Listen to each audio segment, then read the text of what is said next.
afternoon, ladies and gentlemen, and welcome to Bangkok. Welcome to the Imperial World Ice Skating Rink, and welcome to the ISU Junior Grand Prix, Bangkok Blackwell of the United 2021. States. Nayabahara of Japan essentially tied with Blackwell. Both have 74 points. And Anthony Parody of Canada is within 4 points of the podium.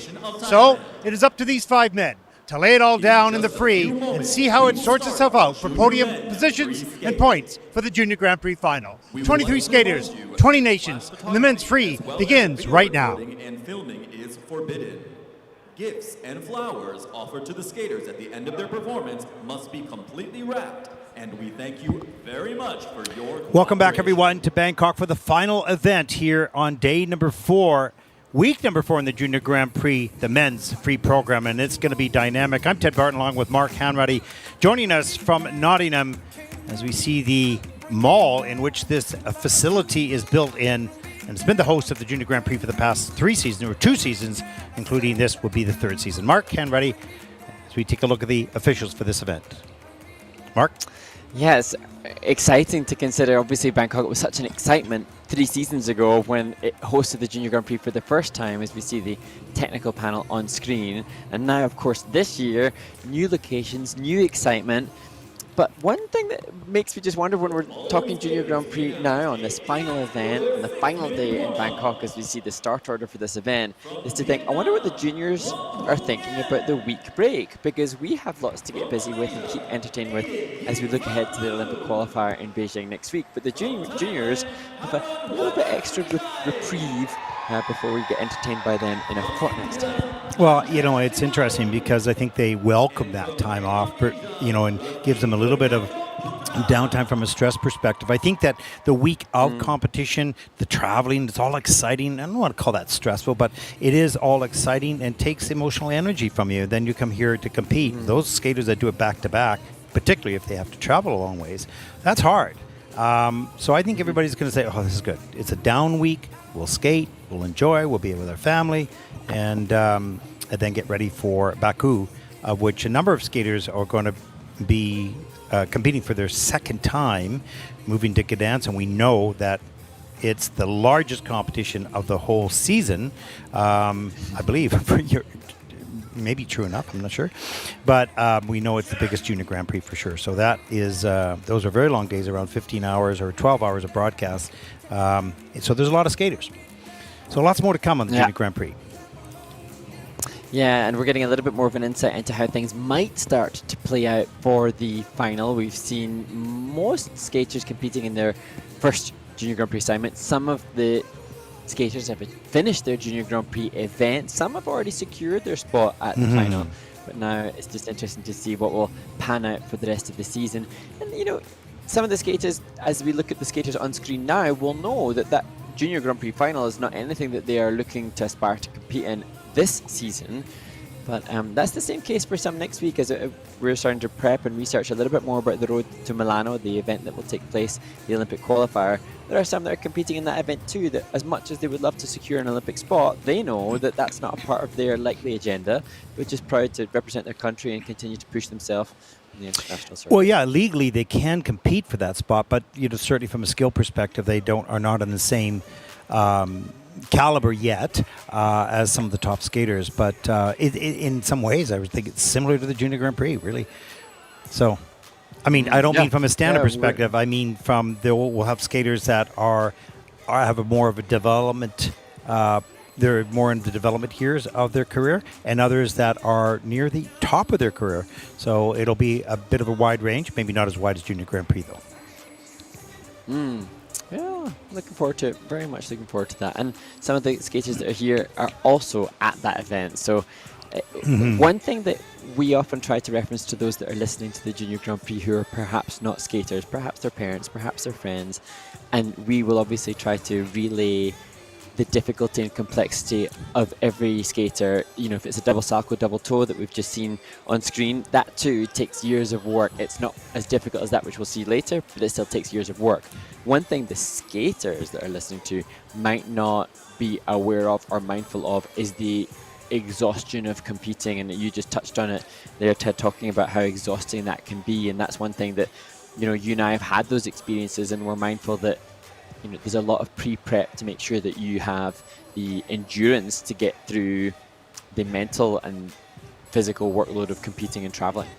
Well, certainly, if you are in great shape, then you do not bring the stress of, can I get through my program or it's really going to hurt into a competition. This brings you confidence and one less thing to worry about. And it doesn't guarantee you have a great skate, but removing that, and I remember times when I wasn't in the best shape, all I could think of is how painful in those days it was a 5-minute program. A 5-minute program would be for me to skate and for the audience to watch. But, nowadays these are very, very fit athletes. And for the most part, if they've done their training, that is not so much of a concern. Yeah. And I think, I haven't referenced it over the course of this Junior Grand Prix yet in Bangkok, but having listened to the Run Through podcast and hearing about examples of Olympians and Olympic champions and their number of run-throughs, and actually, even this week while I've been looking at some of the seniors, I saw jokes from some of the ice dancers about getting to the end of the week, what was the highlight of the day, or what were you looking forward to in the day? It was Piper Gillis had posted one, and she was, what's going to get me through today, or what's going to make me happy on Friday? The fact that you have only one more run through to do before the end of the week. Yeah. And, the run throughs are, I don't think we talk about it enough. The run throughs are so physically exhausting. Yeah. Painfully exhausting. And I think emotionally draining as well, because you're having to cope with mistakes which bother you, and then you have to, if you made a fall, get up and chase the music. There's all sorts of things that we don't really talk about too much. So when you go through that run through every day, it's sort of like you like the program. It's when it brings the greatest joy is when you're so fit that running through that program is not an issue, and you're going to enjoy it. But when there is any sort of concern about conditioning, that you're not going to enjoy that performance. You might enjoy the beginning because it's easier, but all the way through, it's a challenge. So you have to do those run-throughs. You have to, and that's a bit of the painful part of training. I think often we don't, we try to be optimistic and positive, and so we reference all the positives. But I think the skating community at large, I know that I'll have conversations with skaters in groups talking about, run-throughs, and it's the enormity of the pressure of what a run-through to do. I don't think, we don't acknowledge them perhaps enough. They are so physically demanding. Another layer of respect has to go to these athletes for their run-throughs. Yep. For the training, off-ice training, on-ice training, and particularly the program run-throughs. As we get started in the final event here in Bangkok, the men's free program, our first skater from Vietnam, Hong Kyu Nguyen, 15 years old, competed last year here in Bangkok on his first Junior Grand Prix, and here he is again. He had a personal best for himself in the short program and hopes for the same in the free skate, skating to You Raise Me Up.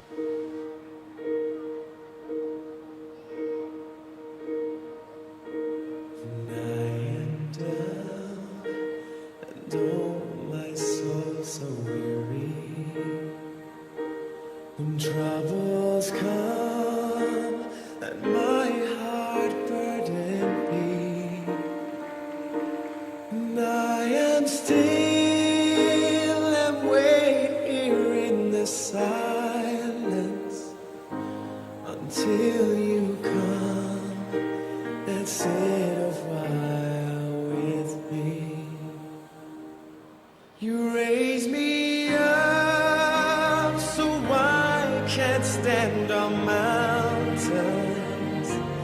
You raise me up to walk on stormy seas. I am strong when I am on your shoulders. You raise me up to more than I can be.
from Vietnam, Hoang Hoong Yen. Hoang Hoong Yen, representing Vietnam, completes his free skate. And, you know, we're just talking through Hoang's performance off here. Look at that joyful smile and that wave to camera. And of course, this is not like Rio Nakata that we'll see later on, but still, this is, you know, to most skaters, I even love this, the little pulse of his knee action and then his head lifting on time to the music. Yeah, I'm here for it. No. What Hoang needs to do now is work on the drawback of these jumps, getting them to lengthen out and make a bigger trajectory. Yeah, and you can always study this with a lot of video. I mean, you've seen these other skaters here for the last couple of days in practice, and he's probably learned a lot. And then he'll apply some of what he sees here, and maybe he studies that on video and starts to apply that in practice as well. What I love, though, is this young man, with the skill that he has, the limited skill at the moment, has this joy that is equal to the top skaters. Like, he wants to be here. And I always wonder, how did you discover? I want to interview him. What was your first experience on the ice, and why did you say, wow, this is cool, I love this? This is not a sport in Vietnam that is well known at all in any shape or form. So, you know, what was it that got you to the rink, and when was the moment that inspired you to say, I'm going to stay with this? This is cool. Love it, and I don't know what it is about, you know, seeing a skater that's got the bravery to put themselves out there when they don't have the exposure to the same kind of level of facility that others do. But I want to champion them. You just want to see now. I want Hoang Nguyen to go and make plans, make goals, write notes that he's learned from here, and then just apply, because he's not an untalented skater at all. He could go on to make significant improvement. He's just got to apply all the lessons that he's learned from this experience. Yeah, exactly. But I would think this is probably a thrill for him to be here in the Junior Grand Prix in the Kiss and Cry. He may have been watching the Junior Grand Prix online for a couple years as he's learning to skate, and said, you know, one day I'd like to be there, and here he is. And he's just 15 years, so he debuted at 13 years old. He's had a 2-year hiatus, and now, you know, I don't know what Hoang Nguyen's plans are with coach Ansio Van Tonder. There may be more other events planned in his calendar, but just make sure that, you know, for the next event, that you've got some clear goals to make that 10-point plan improvement that we spoke about at Junior Grand Prix. Yeah, exactly. Of course, the technical pen has a lot of elements to look at there. Let's see, what do we find? 7 out of the 11 elements were under review. They're now cleared and dealt with, and now we'll see the score for the free program. 32.06 for the free program, and that makes him pretty happy with a 47.90 total competition score. He is the first skater out in this event. It's so wonderful to see them so gracious for the moment of experience. Our next competitor represents Malaysia's 15-year-old Aiden Yin Fan Lu. Junior Grand Prix season, competing in Czech skate last year.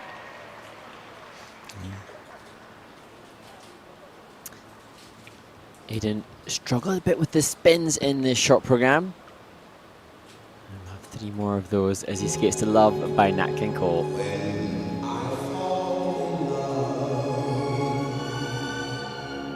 It will be forever.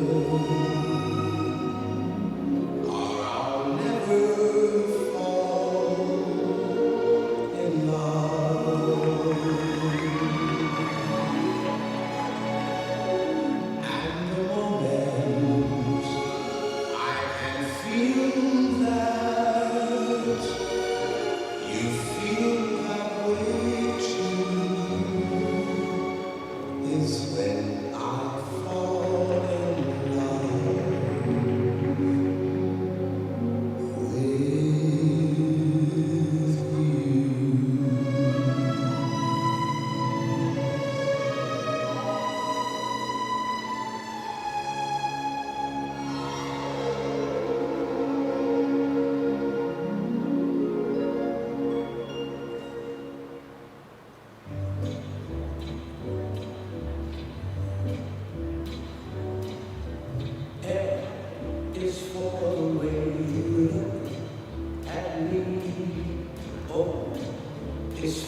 the only one I see.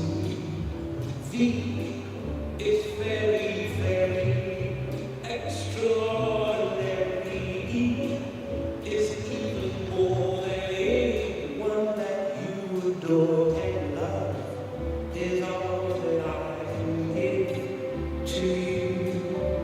Love is more than just a game for two. Two love can make it. Take my heart and please don't break it. Love was made for me and you.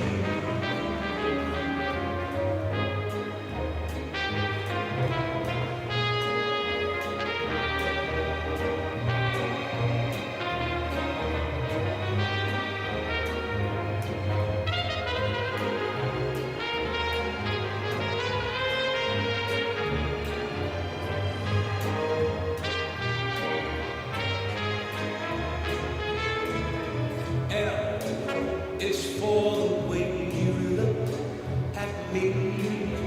O is for the only one I see. V is very, very extraordinary. E is even more than anyone that you adore can love. Is all that I give to you. It's more than just a game for two. Two in love can make it. Take my heart and please don't break it. Love was made for me and you. Love was made for me and you. Love was made for me and you.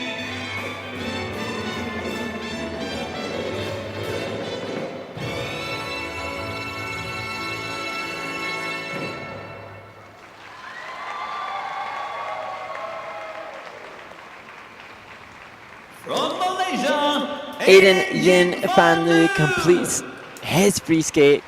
Solid double axel, double toe to start the program for Yeah. Aiden.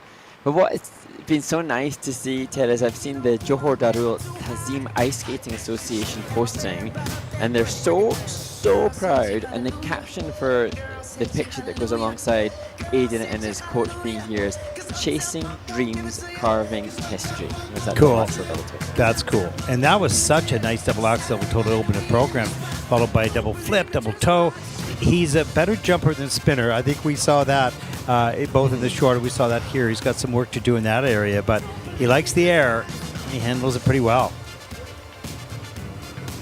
Second double axel a little bit later and just too far back on his heel. And he needs to straighten up, get those legs together in the air. It's going to be much more efficient.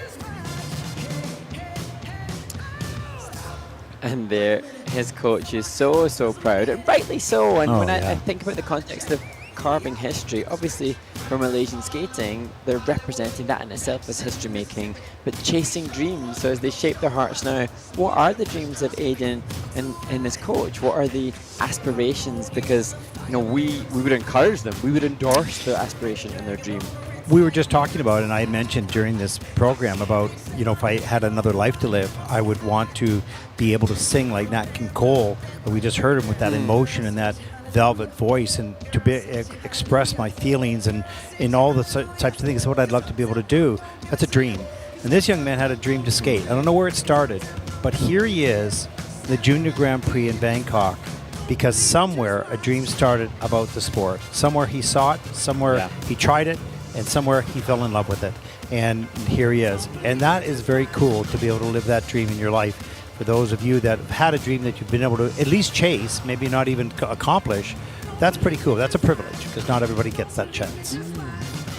Yeah, and I've said before, I'm sure, on the Junior Grand Prix, it's the pursuit of the dream which is the most intoxicating thing. Yeah. That is the great excitement. The end goal, that's a whole other story. That's wonderful and exciting, but then that poses other situations. Well, I think that the pursuit is a privilege, because not everybody can pursue things, whether it's financial or whether, it's human resources or whether it's where you live or whatever the situation. And when you have an opportunity to pursue something, a love, well, that's a great part of life. Van from Malaysia has earned in his Free program 43.63 for Aiden. He's first so far. It's just early on. Second skater out. 64.28 total competition score. The smile is worn proudly in the kiss and cry. The scores have been delivered, and the experience he will carry forward with him. 2 thumbs up. Positive experience. Representing Thailand. Our next skater represents Thailand. 16-year-old Tharan Warasitache. He was 18th last year in Bangkok and just recently placed 14th at the Asian Open. And Tharan has competed multiple times in this venue, but he has extra added responsibility and pressure of performing for a home crowd.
The first skater from the home country to compete in the men's free skate, Tharan Warasitichai, completes his free skate.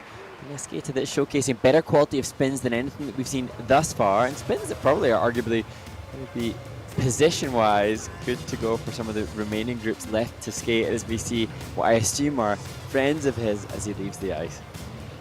Yeah, he had really nice camel positions. As we see the double axel here, the arms go back. He slips off that edge a little bit. The left foot took off in one direction. His body went into the other. And he didn't have the feet underneath him on the landing. Double flip was pretty good. Up into the double axel, pardon me. That is... Wow. No, it's clean in the system there. And that triple loop is under-rotated, of course. But you can see him trying the difficult elements. Body is somewhat organized on takeoff and not quick enough into that rotation, and didn't convert over into the rotation position. Double lutz, gets the free leg back, double toe, gets it done. And Theron, if he's training here, it is an international centre of excellence. They have had camps here for Asian skaters to try to connect and share and bond to move forward together. And I feel when I watch Theron, I can see, well, his love for the sport also, but a sense that there's an awareness of the Olympic champions that we've seen in the past, the costuming, the music. He's obviously wanting to replicate what he's seen on YouTube of others, and I wish him absolutely every good vibe and chasing that dream as we've discussed with the initial skaters in this event. I think one of the neat things about what we are able to do is when we go around the world to cover the Junior Grand Prix and see skaters from all sorts of different countries, you know, when we're at home, we don't see that. We see Europeans, we see North Americans when you're watching seniors and the championships. And when you see these skaters coming from different countries and you see their development stage, it reminds you of how hard it was when you starting yourself. Like, I remember what it felt like in some of these, you know, early on jumps that we've seen right now, and I'm going, oh man, this is hard. Yeah. Like, how do they do it, right? So it takes you back to your own progress and remember where you started from. Let's take a look at the scores. For Theron, it's 59.36 at his first in the free program with a total competition score of 84.78, and that will put him for the moment into first place. And he likes that. Number one beside his name. Good 20-point lead there.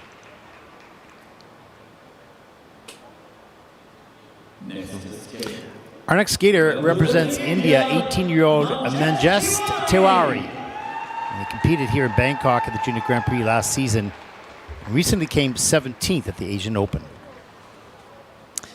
Like many of the skaters, funding his own training as Manjesh skates to Crimea River by Michael Bublé.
18-year-old Manjesh Tiwari completes his free skate, and Ted, knowing the backstory, having heard about the efforts that Manjesh Tiwari goes to support his own skating, I just so inspired by what he is doing to try to celebrate Indian skating and fly the flag.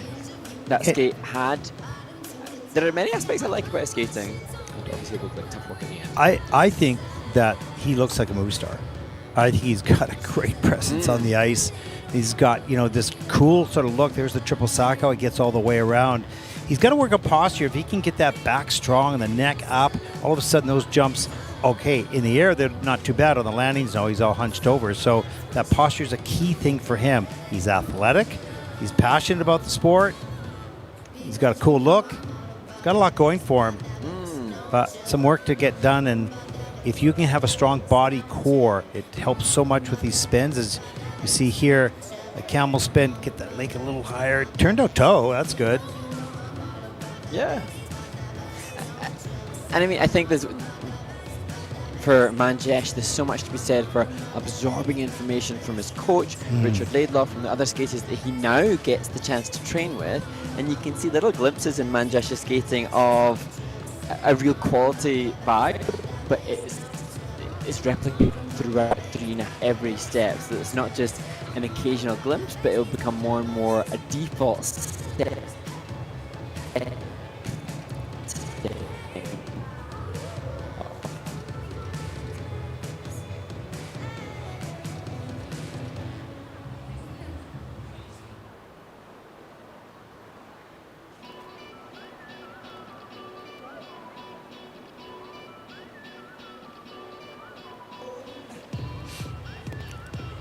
Just waiting for the marks, and you can see Coach Richard Laidlaw in the kiss and cry.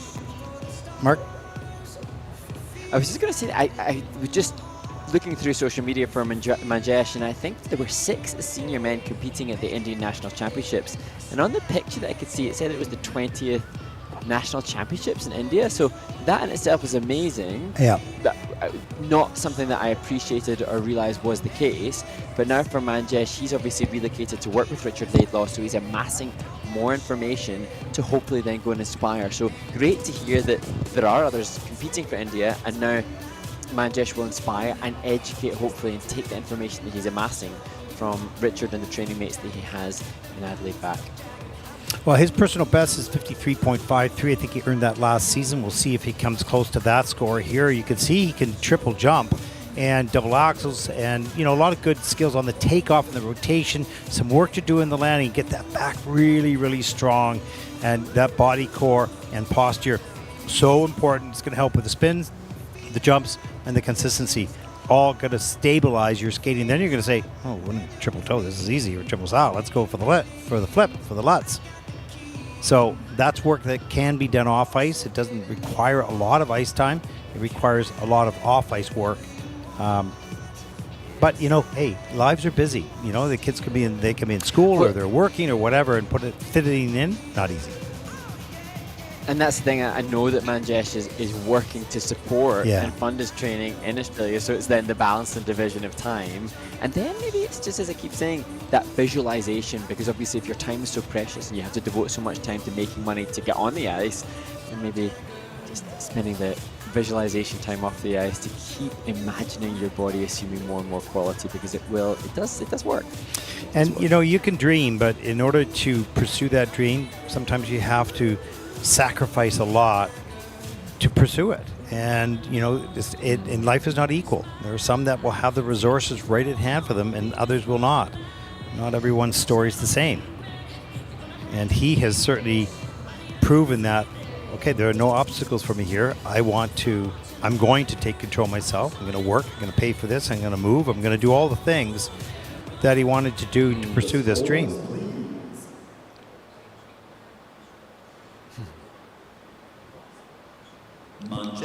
Waiting for the score here for the free program. It's a 54.84 and a second of the free program. The total competition score, 86.90, and that will put and just into first place. Always had the smile. Positive person. You can see him in the kiss and cry. It's usually the coach trying to pump up the athlete. And Josh is, he's going, okay, that's good, that's good. Next to skate. Our next competitor represents Indonesia, Rafif Hirafianto Pertra. 16 years old, second Junior Grand Prix season, placing 17th last year right here in Bangkok. And Rafif has such limited ice rink availability, but he did spend 2 weeks training in Harbin just before this competition, trying to prepare himself. And we saw some very nice double axels in the warm-up as he skates to Evermore from Reaching the Beast.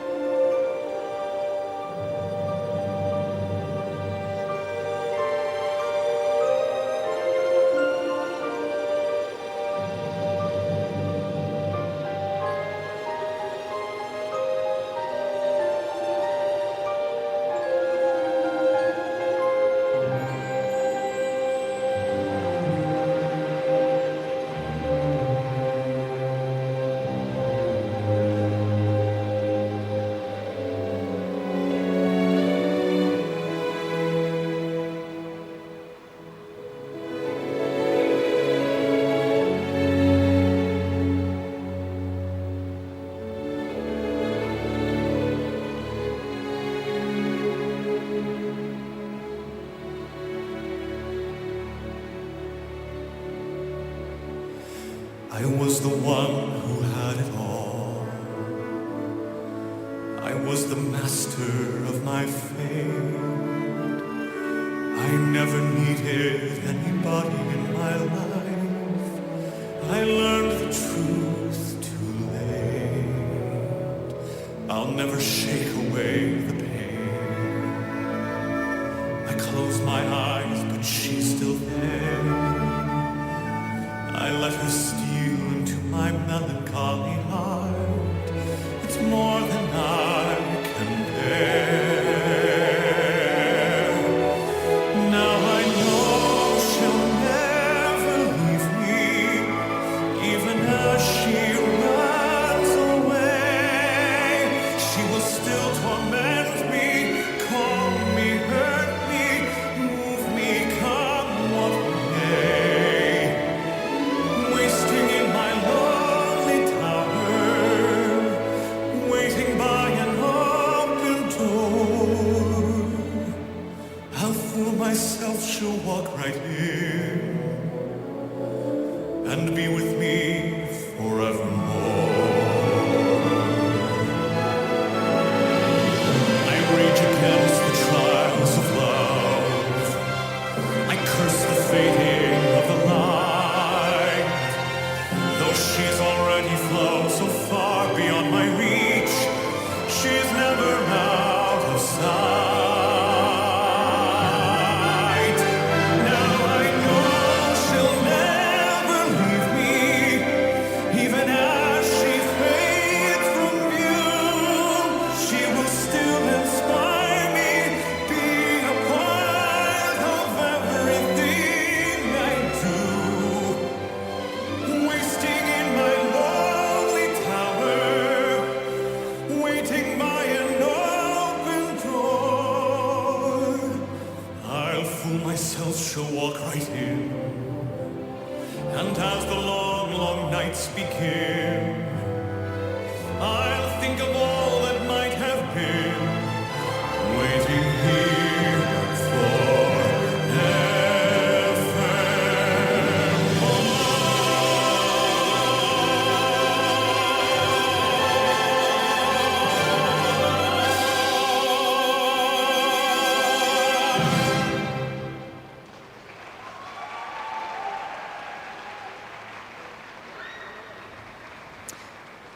Rafif Hirafianto Putra completes his free skate, and you can see he's understandably disappointed.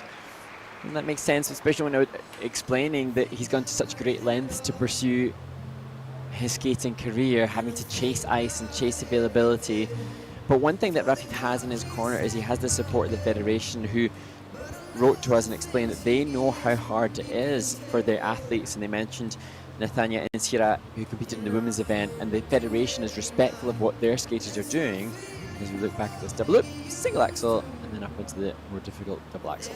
Yeah, he did that so easily. He just lifted himself up and turned it 2.5 rotations easily. There's the double loop, single toe loop.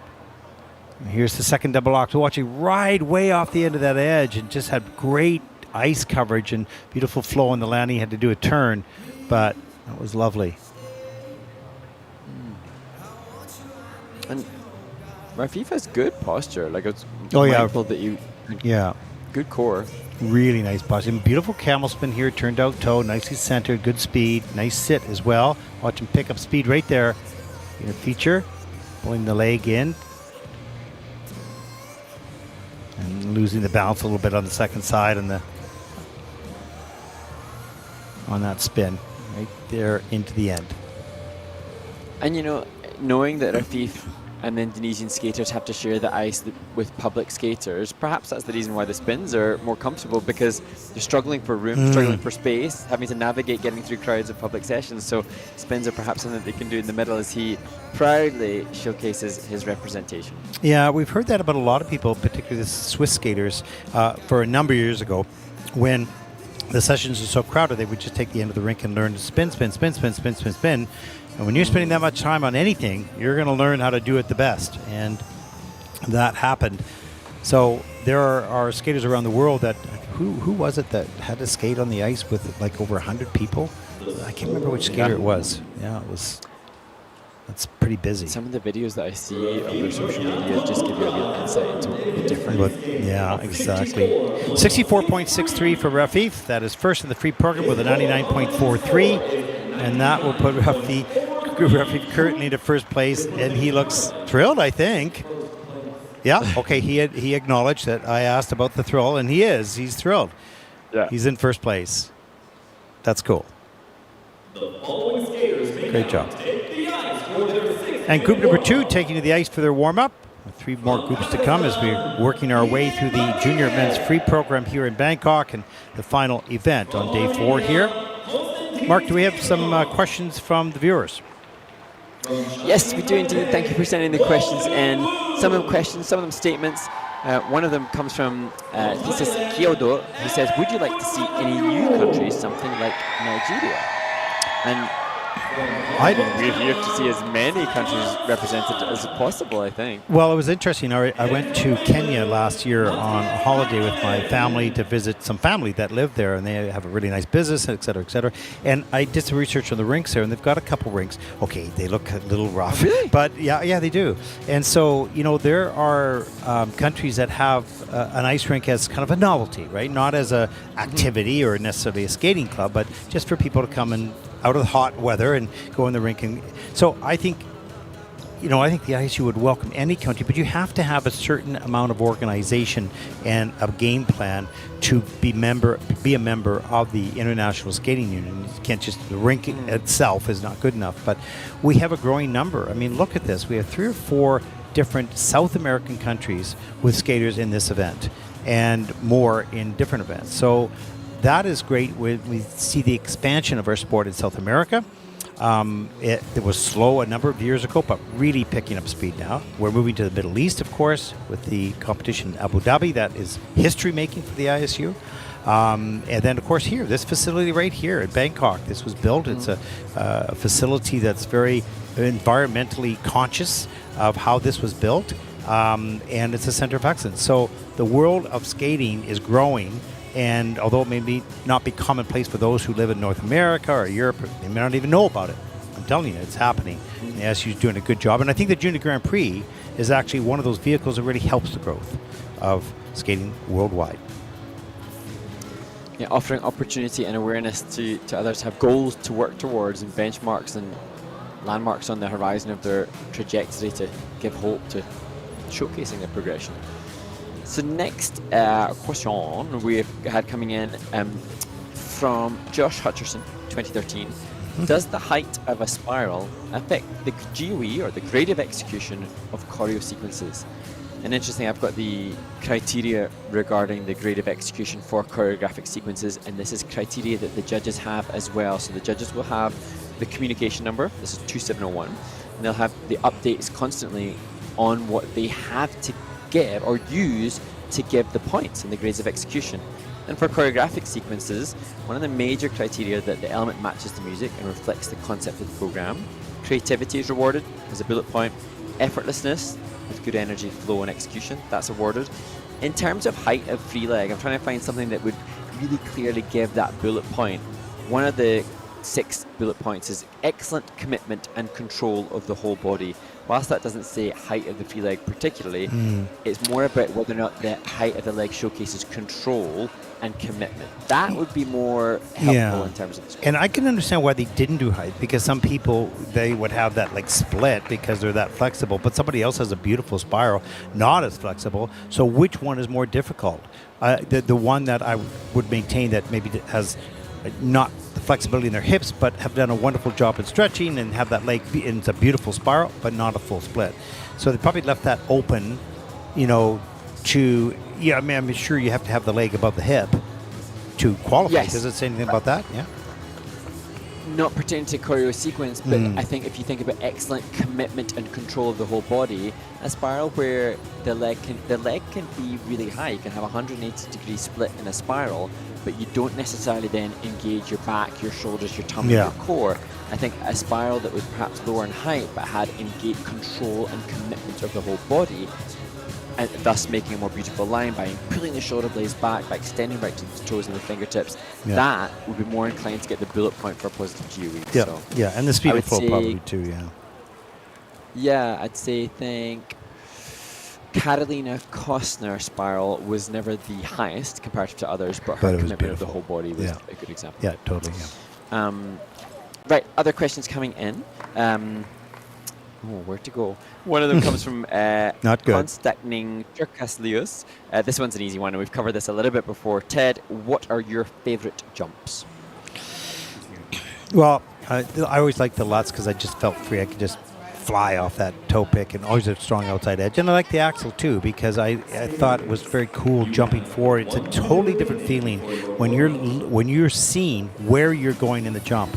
The other jumps all go backwards, so you don't see where you're going, which is kind of cool in a way. But that axle, it's kind of open. It's a little nerve-wracking because you're looking at where you're going to jump. But I like that feeling as well because of the flight path. I hope the flight path. You? I think I said before, I used to enjoy Lutz. I remember, what's funny, I wonder for the skaters on stream now whether or not they'll share this sentiment, but I remember when I landed triple Lutz, and I remember when I did my best versions of that jump, and I remember actually, it may be the case for you, Ted, and the skaters watching too, it's almost like it's carved into my photographic memory or my mindset of the times when I first landed each of the triple jumps. The joy, the elation, the excitement of and my goodness. Question, the first time you did it feel physically easier than all the other times you missed it? Always. Always, because the technique and the timing was there. There you go. Okay, this is the concluding group number 2 on the warm-up. As we move down the list, and we'll start to see skaters with a little bit more difficulty, a little bit more skating skills as we move along in the men's free program. Our first skater represents Kazakhstan, Kenan Berdibayev. 15 years old, not much competition this past season, and this is his first Junior Grand Prix event. And in this short program, Kenan had much more success with the triple jumps and the double axel, spins and steps that were a little bit more problematic. He now skates to Land of All by Woodkid. Nice, good.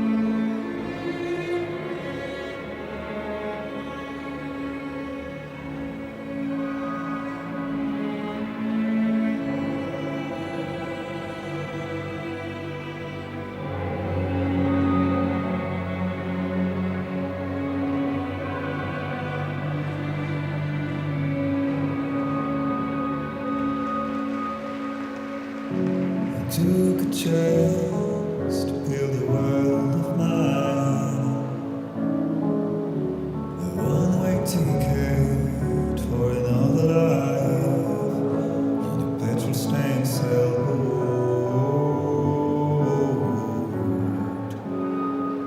On a petrol stained sailboat.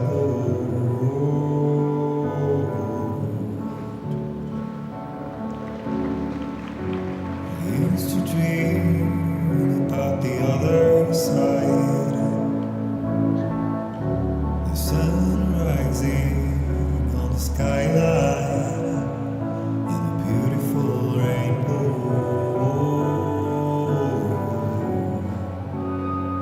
Such a beautiful rainbow.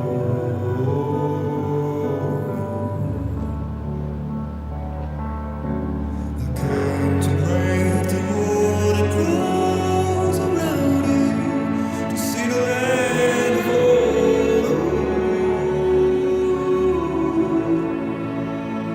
I'll fall for you. I'll fall for you.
Came to break the wall that grows around you, to see the land of all.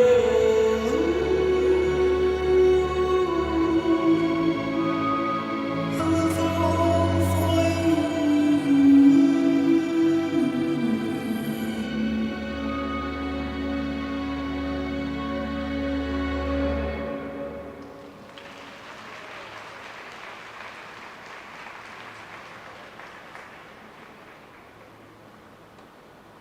From Kazakhstan, Just 14 years of age, Kenan Berdabayev representing Kazakhstan, and for me, the fact that he did a back A spin, not sure that I have ever seen that before. That stood out as we see his training mate, the Kazakhstan women's representative, cheating him on.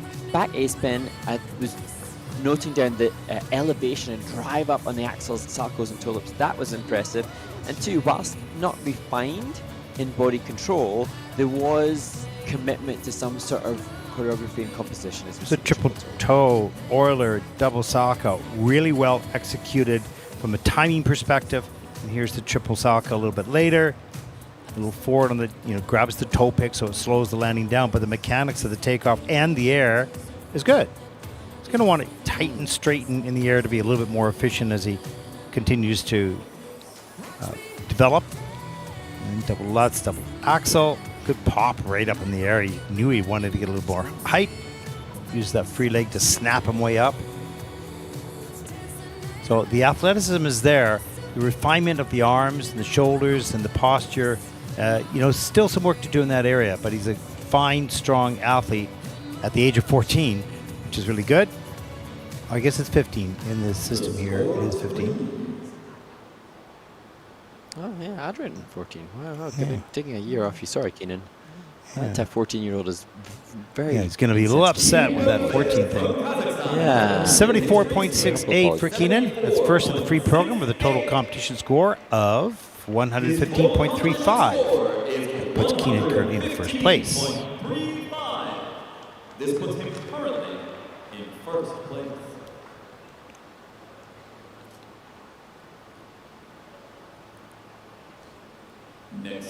Our next competitor represents Armenia.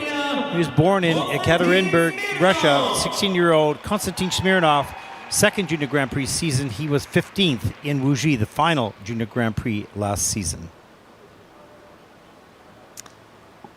And there You can see Konstantin just working on the toe takeoffs. Those are more difficult element planned in this planned program content, intending to start with triple lutz, then triple flip to the music out of game.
Armenia's Konstantin Smirnov, a skater that has so much range of movement. I remember in the short program acknowledging the Ina Bauer and the spiral transitional content that he had here in this free skate, showcasing the extreme range of movement with the Bielmann spin position.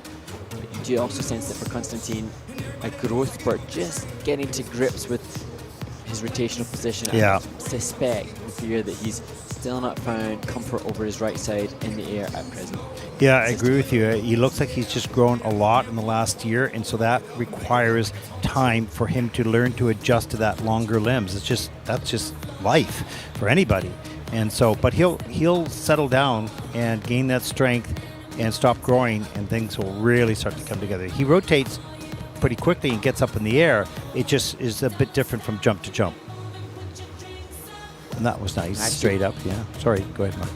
Yeah, I like the axle takeoff at the end of the triple flip there. I feel like that was a cleaner technique takeoff. The triple flips have some exclamation marks regarding the takeoff edge. And that's something that we'll maybe see discussed and showcased throughout the rest of this competition as more of the men start to include the harder triple jumps like the flip and loops, which Konstantin did. Yeah. So 7 out of the 11 elements are under review. So they're only on element number 5. So they've got a lot of work to do. I'm going to listen to the technical panel here a little bit, Mark. And there they sit forward position for Konstantin. You can see just exhaling there as Asmik Vardanyan joins him in the kiss and cry. Perhaps just shouting at the friends and the family at home. So many people involved supporting Konstantin en route to this event. And how we wish that we had a microphone for you to hear what Asmik is saying. But she's managing to get a rather understandably fatigued and exhausted Konstantin to work with her in the shaping of the hearts. And you can see Konstantin still so drained and exhausted, and we touched upon it in warm-up, the absolute exhaustion that a run through puts the body through. The heart rate often well in excess of 200 beats per minute within the first 30 seconds of a skater's competitive free skate. Just so incredibly demanding on the body physically, and then of course mentally when you're trying to comprehend the technique that you know you need to rely on when your body's operating at such a high intensity.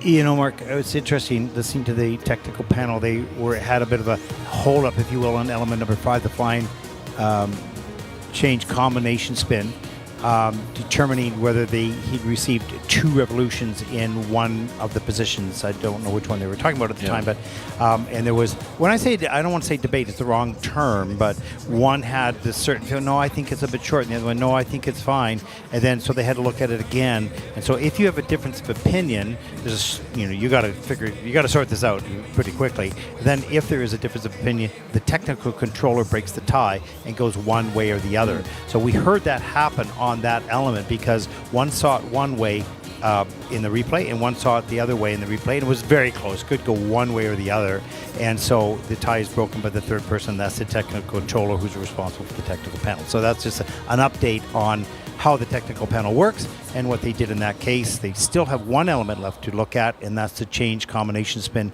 at the end of the program. So there's your technical panel update. Mark? Yeah, and those numbers of rotation in the established spin position is so important, dependent upon the type of spin they're going for. And it looks like a V has had to go to the flying camel combo spin for Konstantin, so he's going to get a fraction or a reduction in the base value because they haven't established that he's hit all 3 basic positions for a sufficient amount of rotation. Yep. Interesting process to listen to, and it's especially, like anything, just with conversation, if 2 people speak at the same time, it's sort of null and void because you don't really hear what the other person said. So it's very important on those panels that one gets their say, the other gets their say. They might check it one more time, and then if it doesn't come to an agreement, the technical controller will take the decision. But if you take a look at the score, 73.48 for Konstantin Smirnov from Armenia at second in the free program with 114.39, and that'll put him second overall. They look pretty happy with that. This puts him currently in second place. You got to work on sitting down a little longer. Early getaway there. Yeah, exactly. Nobody there to protect. Our next skater represents Chinese Taipei, Bo Shunwu, 17 years old, second Junior Grand Prix season. He was 12th at the recent Asian Open. Mark? And Boshan, perhaps unsurprisingly given his costume, will be skating to James Bond.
from Chinese Taipei, Bo Shan-woo, representing Taipei, completes his James Bond free skate, and you can see a skater now which has a comfort level.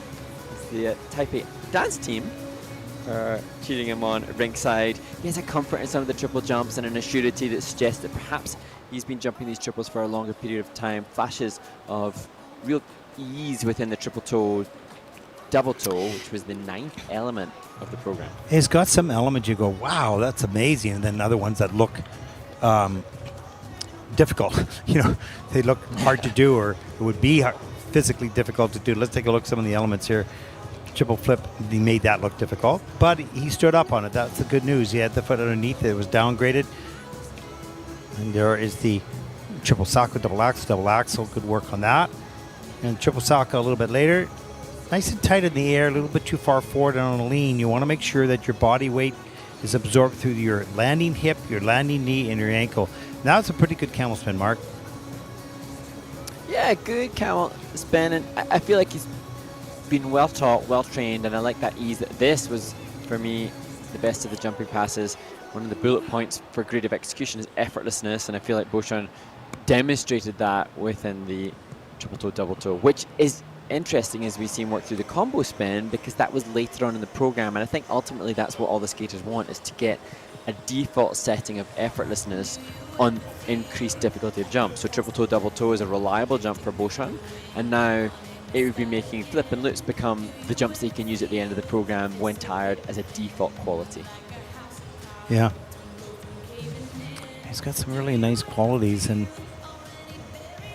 you know, it's when you know what your good qualities are and slowly allowing those qualities to be integrated into other jumps or other aspects of the program. And that's the coach's job, to really help them, because remember, a skater goes by feel and his coach goes by sight. So a skater's great feeling may not be very nice for the judge to see.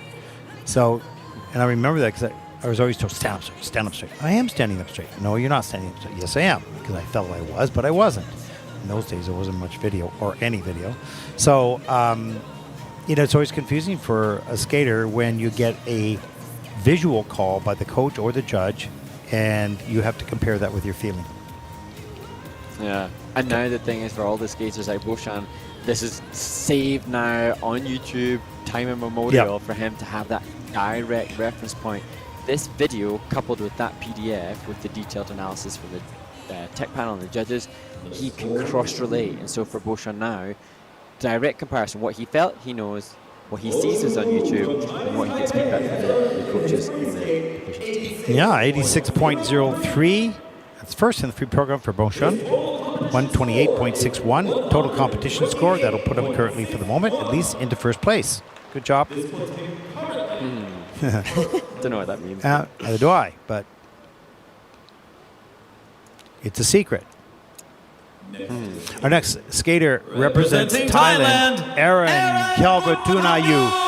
17 years old, born in California, and trains with Victor Pfeiffer, former Austrian champion. Really good coach as well, and he trains in Wilmington, Delaware. Aaron, proudly representing Thailand, so passionately committed to the sport and appreciative of all those that have helped him to get here.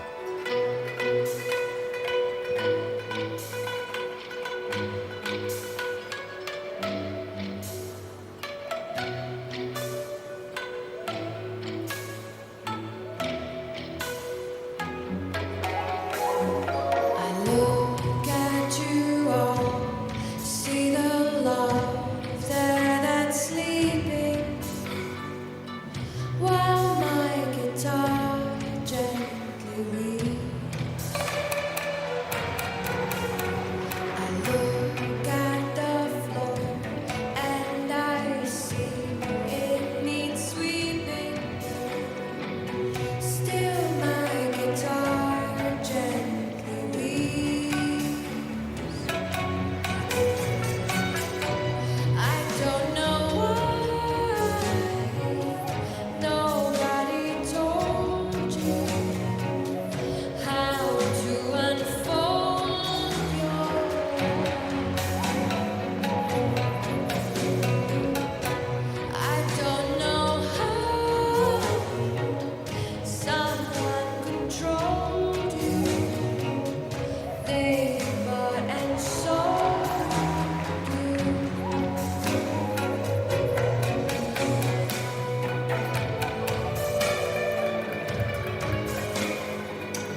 Aaron Kulvatonio representing Thailand. You can see, as is often the case with a skater that has passion, sometimes they're overwhelmed in the moment, and a little bit it seemed that case for Aaron coming to the spins and perhaps through that final jumping pass, a little bit of a Hail Mary launch himself into that last triple toe. However, this is a skater who I'm so inspired by the way that he appreciates and acknowledges what his parents do. He said that his parents get up at 5 a.m. every day.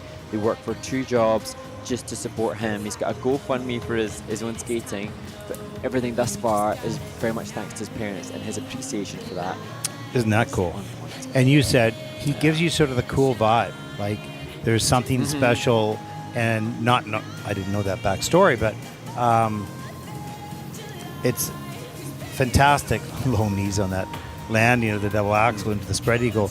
But it's special when your children actually have an adult mind and understand the commitment that you're making to them. And that's very special to have. And I'm sure their mom and dad are very proud of this young man. Not just because of his skating, because of who he is. Look at him hang on to that triple toe loop. Keep the hands off the ice. Triple sock a little bit later. It's got kind of a freedom and a carefree approach to jumping. And then this camel, hang on, get that leg up there. I'm not sure if he's going to get that. No, there's no V score. beside 2. Yeah, V, but yeah.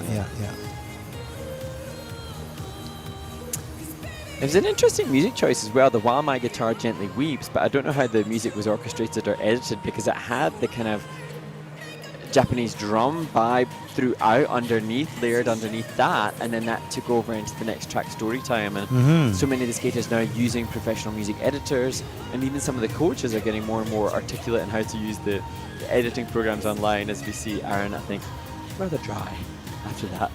Yeah. It's a good muscle walk.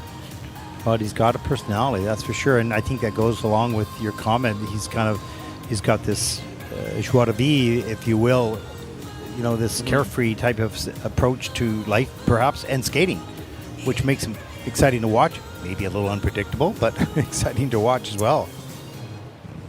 It's so challenging for the coaches to take what is an innate personality habit and then maintain some of those qualities, but through the lens of a disciplined, structured approach of technique. And so for Aaron moving forwards, I mean, he's got great coaching, as you said, from Victor Pfeiffer. It's managing to keep his characterization, but then streamline his structure and get a kind of carefree attitude to make sure he does 2 rotations in a camel spin in the change foot combo, sticking strict to the rules while still having some element of individuality. Very true, very true.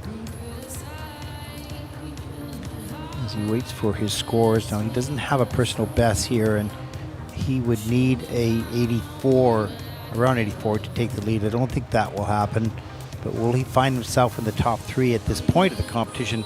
We have one more skater to come in group number 2. Just a reminder that we will be moving on to Beijing to cover the Olympic qualifying event, as the Junior Grand Prix series will take a week off and then restart right after Beijing in Baku. I know, Mark, you're going back home to cover Baku from home. I will move on to Baku, and never been in that part of the world or that country, so that'll be interesting. And there's no Paris there, so it's a little shorter day. I think the skaters and the coaches, I think even I sense from the coaches in the skating community that they're quite excited at the concept of these new locations, Abu Dhabi and Baku, and offering for many of the skaters or the coaches that have traversed the globe for decades supporting their generational athletes of this caliber. Now it's kind of fun for them to get some of the newer locations rather than the conventional fail-safe places. Yeah, and we don't know exactly. I mean, let's face it, Abu Dhabi is going to be brand new for them. They have a group of volunteers that have done skating events? No. So this is going to be new and present perhaps all sorts of different little challenges along the way, a learning experience for the people from that country. But how wonderful it is for this sport to be introduced to that part of the world in that country, and it'll be an honor to be there. I know as you said, both Mark and Ted, you have to be there. That was not a hard thing to say yes to. And so I think it's going to be an exciting part of history, and we'll see how it all unfolds. As we get the scores now, for Aaron, 78.34. That's second in the free program. I think he did not expect that. With a 123.32 or 36, pardon me, and that'll put him in second place. And now he takes a bow. There he is. He's going. He had no idea that that's the score that was going to come up. That's kind of the reverse of what happens with most skaters, hoping that it'll be more and then disappointed, but not in this case. Our next skater represents Hong Kong's Simon Sun. 16 years old, recently placed 8th at the Asian Open. He's coached by Song Gao. And now another jump up in the difficulty of the planned program content. Simon Sun, he was successful with the triple-triple in the short program.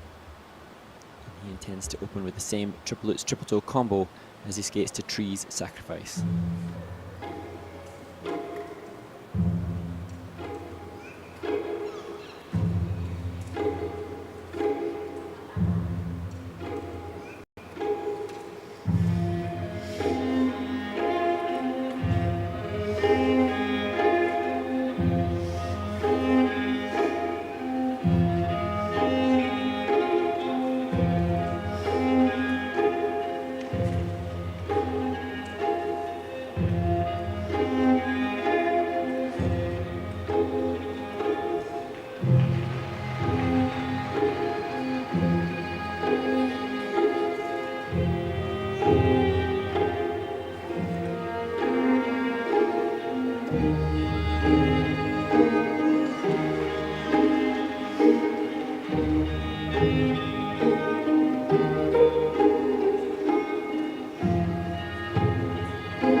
We're just getting a little glimpse and insight into what that means for Hong Kong skater Simon Sun. And I think that, of course, every athlete aspires so much to give the clean skate, but just get a little insight into what it truly feels for him. And Simon actually needs to tap perhaps into that emotion a little bit more in his performance. His technical work, though, was much better than anything that we've seen thus far. And if he can showcase some more emotion, those component scores will be compatible to that. Boy, what great jump technique, and so consistent. He wraps into that rotation position right over top of his landing foot so quickly that it doesn't get off kilter. Look at the triple lutz, back straight up into it, just crosses the legs tight in the air, gets the feet together. And every one of these jumps was just so easy into rotation right there. Wow. And that's a big part of the sport that he doesn't need to worry about because he's mastered it. Now it's the rest. You know, probably the spins are okay, but they can certainly be a lot better. And then, of course, emotional connection to the music. We saw the odd little effort to, move the arm to the music, but it wasn't fully connected for sure. But that'll come in time because he doesn't have to worry about these jumps. They're there. And it's also actually, it was interesting. You can tell that he's perhaps done some ballet work. The way in which he holds himself is really good. And for me, with Simon San, he's got so much already really accomplished. And his ISU biography suggests that he can train up to 42 hours a week in Beijing, and that is a huge amount of training time. And so that's perhaps the reason that we see that consistency in the jumping passes. I think for him now, there's going to be trying to compare with Jiayue Li, who's also from Hong Kong, he was competing last week in Varese. And so then, for Simon and Jiayue Li, it's great to have competition within the junior men. 108.36, that's first in the free program for Simon. And he looks pretty happy with that. Competition score of 156.19 as he takes over the lead with one skater to go in group number 2. Wow. It's kind of a smile. I think he's pretty happy about that. He should be. Just an excellent demonstration of great jump technique and execution. Really well done. Our next skater represents Finland, Matthias Hannunen. He was in Riga in week 1 and came 21st in that competition, Mark. Yes, and Matthias 13th place, as you say, struggled a little bit. As you see him mimicking through the axle takeoff, he does have a triple axle planned in this to John Wick Chapter 4.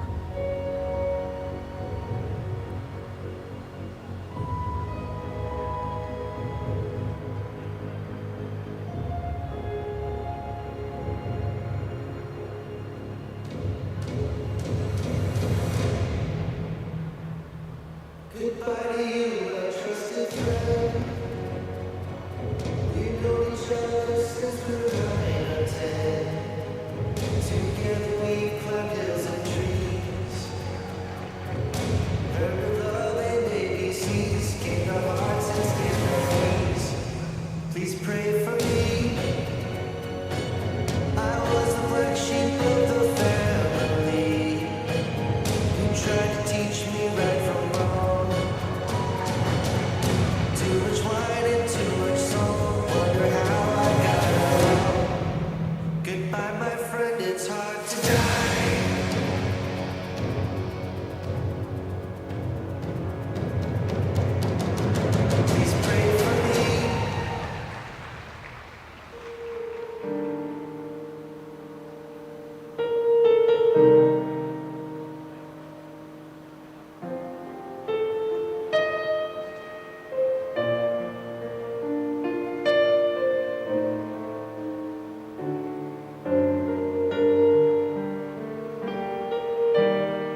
From 18-year-old Finland, Matthias Heinonen from Finland. And he went for the triple axel. It's unfortunate that it was a fall, and this is a skater that, to me, I think thus far in the competition, of those that we have seen, all 10 men thus far, we've seen skaters that have given a fair reflection of what they're capable of and an assessment of where they're at. Matthias Heinonen is very capable of significantly higher scores. Obviously, the triple axel has a big value, just hasn't yet perhaps found the confidence and consistency this season to be able to showcase what he's capable of. Well, you can see the rotation in the air is just a little open. Here comes the triple axel. Slow this right down here.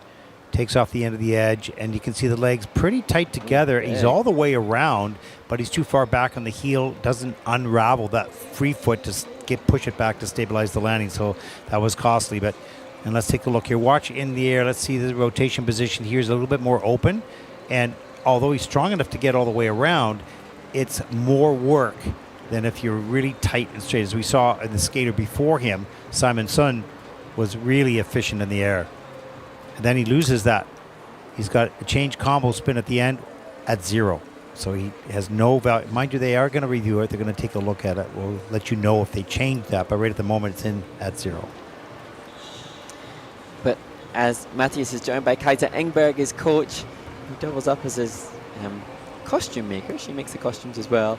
It's obvious we see when I'm looking at what happened in Riga, there's a different planned program content for this competition, so Matthias and Kaiser have been working at tweaking the element order around to maximize his point scoring, and perhaps at this point in the season it's just that he's not had enough run-throughs with the consistency of that planned program content to be able to deliver, because triple axel is humongous. He's obviously technically very competent. Yeah, he is. He's strong enough to be able to do this. This is not a question. It's just a matter of reining in the energy and using the timing and the technique on a consistent basis, like we saw with Simon Sun, because he didn't move at all. He just kept the momentum that he gained going into the element and kept his body completely under control. This was a little bit more muscle and work, resulting in instability in the air. So that change combo spin at the end, it does come in at 0 and achieve the positions. So he's losing a good, 3 points or so, 3 or 4 points on that one element. 6 of the elements. 70 points in Riga. Yeah. It's going to be here. Yeah, wow. And this is an 84.12. It's a season's best. That is third in the free program. With a 134.10, that'll put Matthias currently into second place with 12 skaters to come. So thumbs up on that. Some good athleticism, some good strength, some work to do to keep that controlled.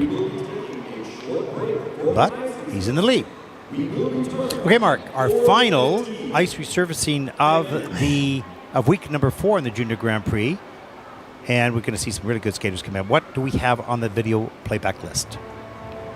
Well, in terms of those really good skaters that we're going to see coming up, one of them is Ryo Nakata. But before we see him skate here, let's have a listen to the interview that he conducted in Riga when he won his first stage of this year's Junior Grand Prix Series, and then to our must-watch moments from Ankara. Enjoy. We'll be back right after this.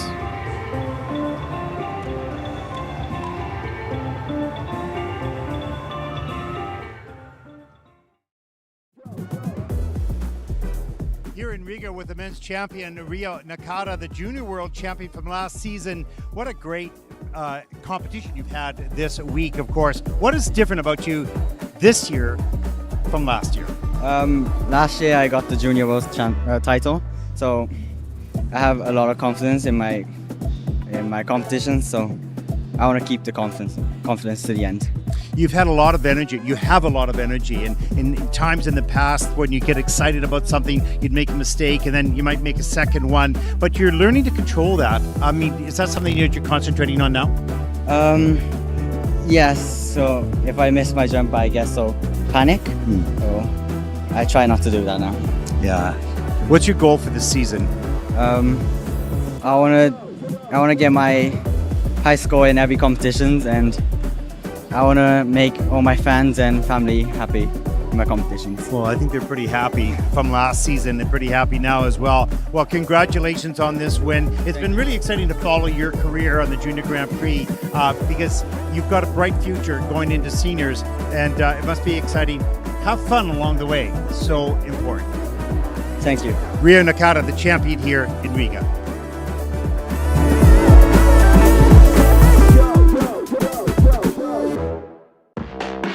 Welcome to the must-watch moments from Ankara, an exciting event in the men's, pairs, women's, and dance. Mark, let's talk a little bit about the men's event. The men's must-watch moment goes to the champion from Korea, Min-kyu Seo, the former junior world champion, coming into the form of his life and achieving a personal best in the free skate in Ankara to take the title and 15 points towards his participation in the final. And in the women's event, Mayuko Oka of Japan, a shy young skater coming here just to enjoy the competition, ends up taking this title. And shy as she was thrilled with her performance. The ice dance must-watch moment goes to the champions from Ukraine, Irina Pidgena and Artem Kaval. They came into this event as the heavy favourites and they lived up to that expectation by taking 15 points on the Junior Grand Prix Series this year and the title in Ankara. In the pairs event, Ava Kemp and Jonathan Elizarov of Canada won their second title in as many weeks. They were behind after the short program, but skated a brilliant free to take the title here in Ankara. A must-watch moment has to go to America's Sofia Bezkorovinaya, who dedicated her performance to her best friend Everdy Livingston and Ina Volyanskaya, her former coach, who both tragically lost their lives earlier this year on flight 5342. My extra must-watch moment from Ankara is Lelou Remesson from Belgium, who skated to the Wednesday Addams theme and was so convincing and compelling in that overall performance.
The following skaters may now take the ice for their 6-minute warm-up. From France, Jean Nedal. From Germany, Michelangelo Capron. From Australia, Vince Van Chong. From China, Ziyi Li. From Israel, Nikita Shenko. And from Korea, Aaron Kim. Welcome back to Bangkok for the final two groups in this fourth Junior Grand Prix of the season. The men's free program should be exciting, particularly in the last group. It's going to be a battle for the podium spots and for those points for the Junior Grand Prix final mark. But while we watch this group warm up, do we have any final questions coming to us for this week? Yes, indeed. Yeah, thank you again to those that have posted questions and sent them in. And we're not quite sure, actually, in advance of next week whether or not there will be opportunity for us to connect online with those of you that are viewing, but certainly we are appreciative at stage 4 of the Junior Grand Prix for all of the input from the fans around the world. And actually, it's been interesting to also have some input from skaters competing on the Junior Grand Prix who have also been replying to some of the ISU social media stories. But the one that comes up next is, the question is, what's both of your favorite technical element out of all 4 disciplines? So we're in the men's event. What's your favorite technical element? You know, I've got to love the throws and pairs because it is sort of, I was going to say death-defying, but that sounds really scary. But it is incredible to assist a young woman, to launch her across the ice with such speed and such height, and to see her know when to check out and land at a huge speed. It's an incredible element, and it has certainly risk in it. So I really appreciate that element, love it, and worry about it at the same time. So it's always exciting to watch that in pairs. You? Yeah, totally agree. And then if I was to think about the singles and the men's that we're in now, it's so tricky, and I don't want to be a complete cop-out. I will pick an element. But I think when you see, each different aspect in the elements, for those that aren't familiar, the technical element score comprises of jumping, spinning, and in the short program in juniors, a step sequence, and in the free skate, a choreographic sequence. I love to see, when done well, jumping passes are amazing. When done, if you take a Jason Brown spin, that's incredible. When you see, Yuma Kageyama quadruple salto, that's amazing. But off the top of my head, I think what I've loved to see recently is some of the most musically on-point step sequences. And whilst, that's not what we consider to be the most technically difficult feat in a free skaters program, that can be the one, when done well, which can excite most the audience if it's particularly musically on point. So I'm going to go on this occasion for step sequence. You could have just said step sequence.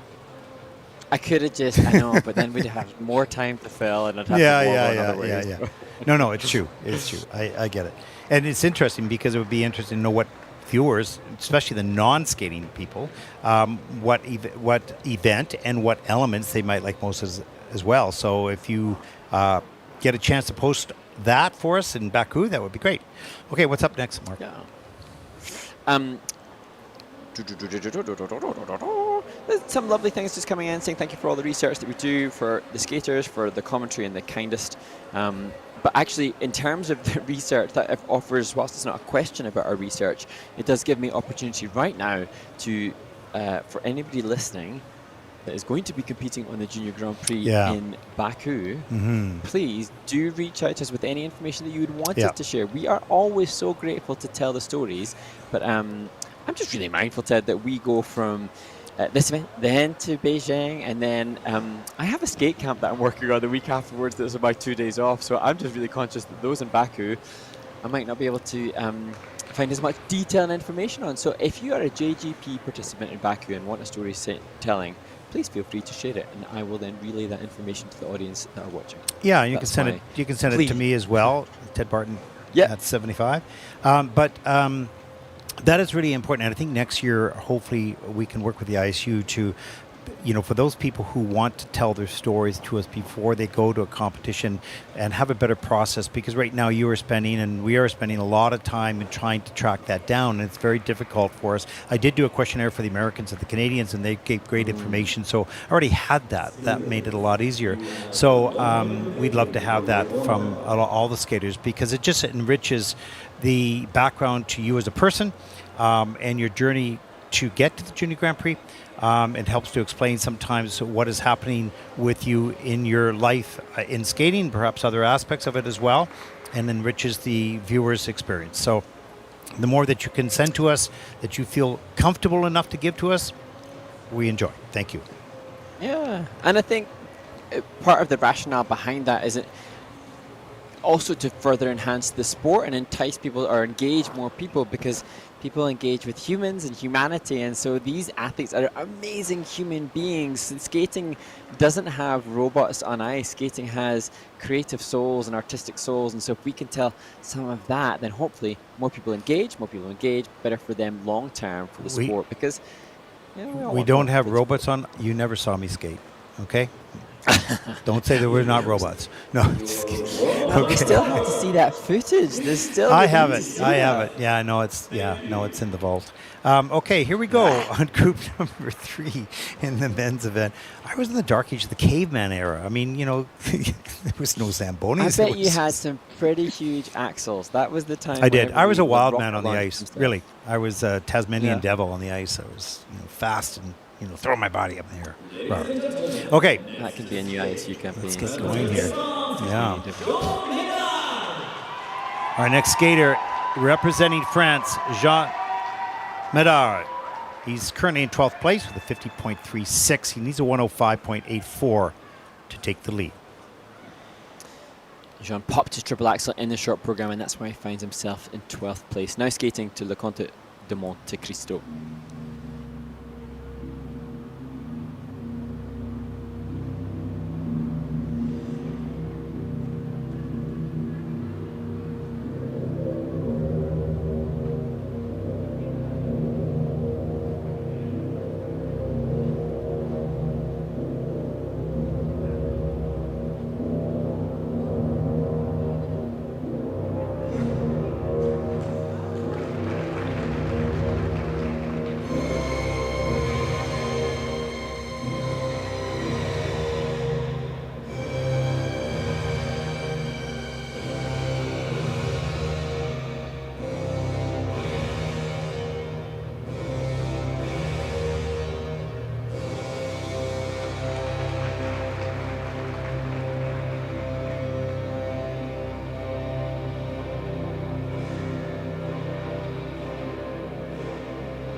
France's Jean Médard completes his free skate. And this, I remember after he competed in Riga at his first event, his first Junior Grand Prix of this season, and just thinking, wow, he's coming into perhaps the best form of his single skating career, knowing that he was going to go into a different discipline, and me questioning it a performance on the Junior Grand Prix, perhaps just sealing the deal that it's time for him to take all the strength and the positive attributes that he has into the pairs discipline as we see that triple axel fall. Yeah, it's interesting because it's a problem for athletes that, you know, are good at what they do in the discipline that they're in, and this is what they were introduced to leave the discipline because they feel that, well, maybe I was a failure in that discipline. No, that's not the point. You can be what you want to be in another discipline because we're not all suited for the same discipline. Like, okay, I'm not suited for dance. It's not, obviously. Yeah. Did you see the TikTok? I mean, hello, right? So I'm not suited for dance, but I'm suited for pairs and for singles, and that's where I, found it. I had to dance when I was a kid. So, yeah, you just find and say, I'm okay with that. I was kind of really okay with that. I'd be okay for the dance, but yeah. And I think, for Jean Médard, he looks so perfectly suited to pair skating. Oh, he's going to be incredible, yeah. Such confidence. Yeah, he's going to be so brilliant in that discipline, and I look forward to seeing how that develops with his coach. At the end of the day, does a person go, that Olympic champion in Paris, yeah, he was a single skater, he had to give that up. They don't. They look at you as to who you are at the moment and what you've achieved, whatever discipline or sport it is. It doesn't matter. So, and that's what I would hope coaches who really want to take care of each individual, what's best for them, that they would take a look at what might be best for the skater because they want to achieve international competition, but they're not probably going to be able to do it. Should I introduce the other options, which may not include that coach in that job because maybe they don't teach it, right? So if you're really looking after the best interest of the skater, you have to take many things into consideration, which may or may not involve you. And some coaches do. I know a number of them that I worked with over the years have put young skaters with a different coach because they knew they needed to go somewhere else or in a different discipline. Those are the people I respected the most. They did the right thing for the skater. Yeah. Selflessness. Yes, absolutely. Well, this score is not what this skater is capable of, but as you said, maybe it's the end of this era with a new start in another discipline, 87.51, and a second for Jean, and a 137.87 total competition score. He's going to be terrific in pair skating. He's already a terrific single skater, and we're looking forward to following his career as he moves forward.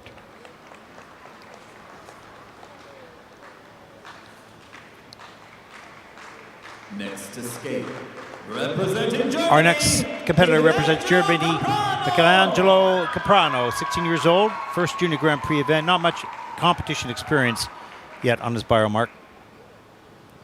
And for Michelangelo, in his first Junior Grand Prix, just hovering outside of the top 10 in 11th place, hoping to move up as he skates to Il Mondo by Livolo.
senza fine, con gli amori appena nati, con gli amori già finiti, con la gioia e col dolore della gente come me. Oh, mondo, soltanto adesso io ti guardo, nel tuo silenzio io mi perdo, e sono niente accanto a te.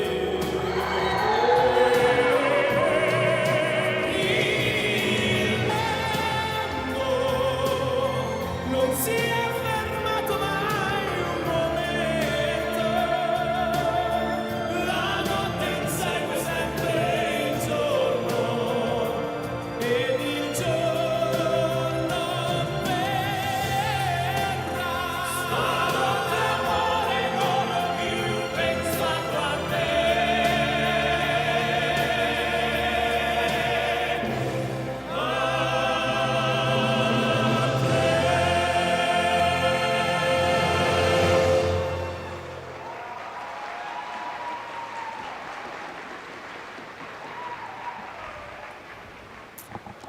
'16-year-old, born in Stuttgart, Michelangelo Caprano, representing Germany in this, as we so often say, Ted, just confirmation of the variety show that we get to enjoy in any event, because Michelangelo brings very much his own energy, and I think he is the first German man to do backflip in competition, as we saw part of his choreo sequence there. Yeah, and that was a bit of a close one. So we'll take a look at that in slow motion. Here is the triple axel. Lots of height, no problem with there. A little bit of looseness in the air, and he has to put the hand down, but he had the feet underneath him. There's the triple loop. Little forward on the landings at the beginning of the program. You can see that. That'll reduce the GOE score and take some points away from the base value. He takes a fall in that second triple axel, but he went for it. That was good. And that triple toe was better. Kind of an Euler. I'm not sure really what that was, into a triple sow. Downgraded. Yeah, and there's the triple loop. You can just see the landings are not. Here's the look at the head pretty close. That wasn't too bad. He got over, but it was a little nerve-wracking. And just a little, sloppy's not the right word, but a little loose on the landings of his elements. He's an aggressive, exciting skater. He doesn't have control yet of all his strength, and he has that strength, and he carries the speed around the ice, so that's good. Just learning to control it. And good jump technique will be very helpful. Exciting skater. And his dad, who has always been his coach, I'm sure incredibly proud. And you can see what Michelangelo is drawn towards in his training based on what his output here. And so it's now just taking stock of it, because I'm sure he'll be mindful of Genrik Gartung from Germany also with quad lutz and quad flip, and that will be a focus. But it's also just balancing then that with the program component scores, trying to elevate them into a higher sphere. Yeah, there's so many things to do. And when you're in juniors, you're sort of overwhelmed with all the things you have to learn, the connection with the music, the emotional output, the good spins, the turned out toes, the landed jumps with the speed in between, all the things that we've been mentioning. You're going, man, if the junior hears all this, they're going to go, oh, this is too big for me. But that's why it takes years. That's why it takes years. And sometimes I think when you get a system overload of information, and there'll be, from this, his firstly so much to absorb, it's then just writing goals, writing notes, making a structured formula to direct all of that information constructively. Absolutely. 89.73. That is second for Michelangelo with a 140.09, and that'll put him for the moment at least into second place overall. This puts him currently in second place.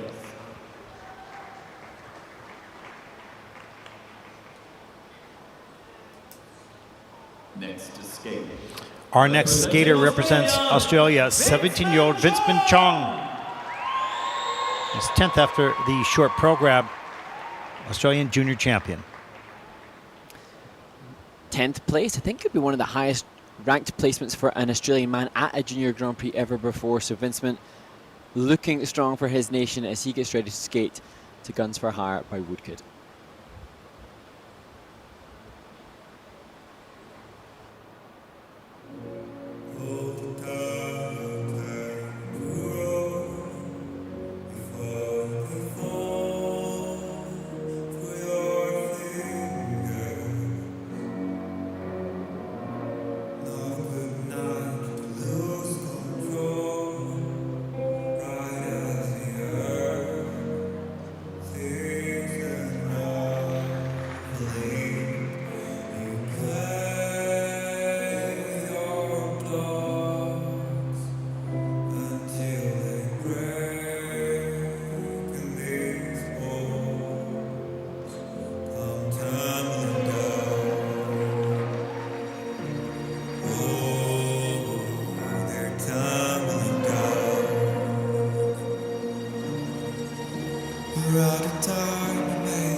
If you see 54.5 there, the technical element score currently for Australia's Vince Chong, and he needs, or is aspiring this season at least, to achieve the Junior World Championship minimum technical element score, and it's 80 points that a junior man needs in order to qualify for that score. And so at this event, based on the short program that he was successful in, he needed 56.46 points in this program. And things were going so well, and I thought that final spin could well be enough. I don't know how it's going to affect him because it will be perilously close now as to whether or not he can achieve that in this event. Yeah, he has other opportunities. Triple salto, double toe, that was nice. Very strong skater, and in some cases had really good timing on the takeoff. As we seen go straight up in the air on that triple Lutz and into the double toe. That was nicely done. Certainly can tidy up a little bit on the rotation position. Yeah, the triple axel there. And that's under rotated in a system. Another triple Lutz a little bit later. So powerful, explodes off the ice straight up. But you can see the landing position is just a little forward and the free leg swinging around. A lot of work to do there. He's very strong. And the finesse, you want to work on some just finesse. Yeah, those back crossovers are chuggy a little bit at the end. And that you can see right there totally overwhelming him. Might have taken him away from that 56 that he needs.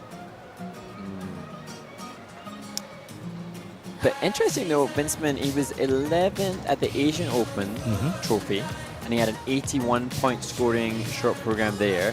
Last year when he competed at the Junior Grand Prix in Wuxi, he had 81-point scoring free skate there. So that's some insight into what he's had competitively. So whilst this is maybe not going to be the TES that he wants, it's going to be significantly higher than what he's had previously as he tries to ensure Richard Laidlaw has a smile on his face. But Richard's probably already thinking of what's necessary to move forward to. And you were saying that he gets lessons via Zoom. Yeah, he works with Richard. He works with Richard, who's so wonderfully supportive of skaters from all over the world. But even in Australia, you know, it's a huge, huge country. So accessing coaches with the caliber that Richard has sometimes incurs some Zoom lessons as well. Yeah. Well, let's take a look at the scores for Vincent Chong. 106.15. That is second. So he thought he had enough. 156.94. That'll put him into first place. But his technical element score is 52.06. And what did he need? 56, did you say?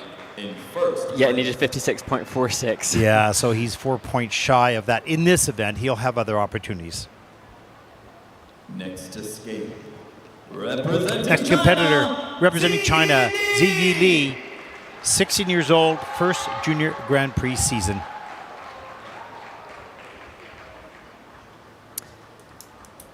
Ziyi will be using more of the very, very popular music by Max Richter.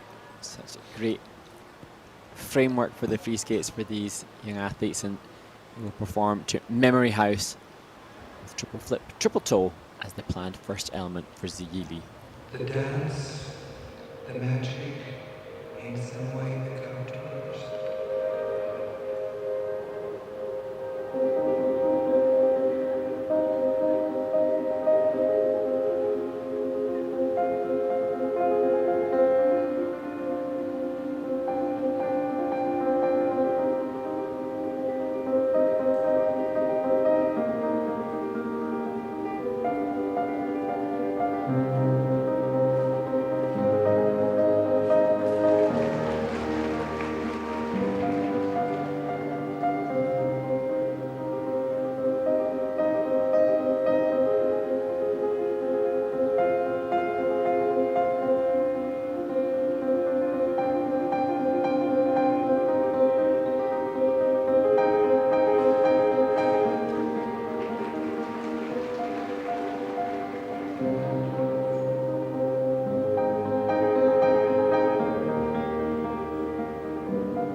16-year-old Zi Li from China completes From China, a free skate that Ziyi gosh. Li. 8 of the 11 elements currently under review.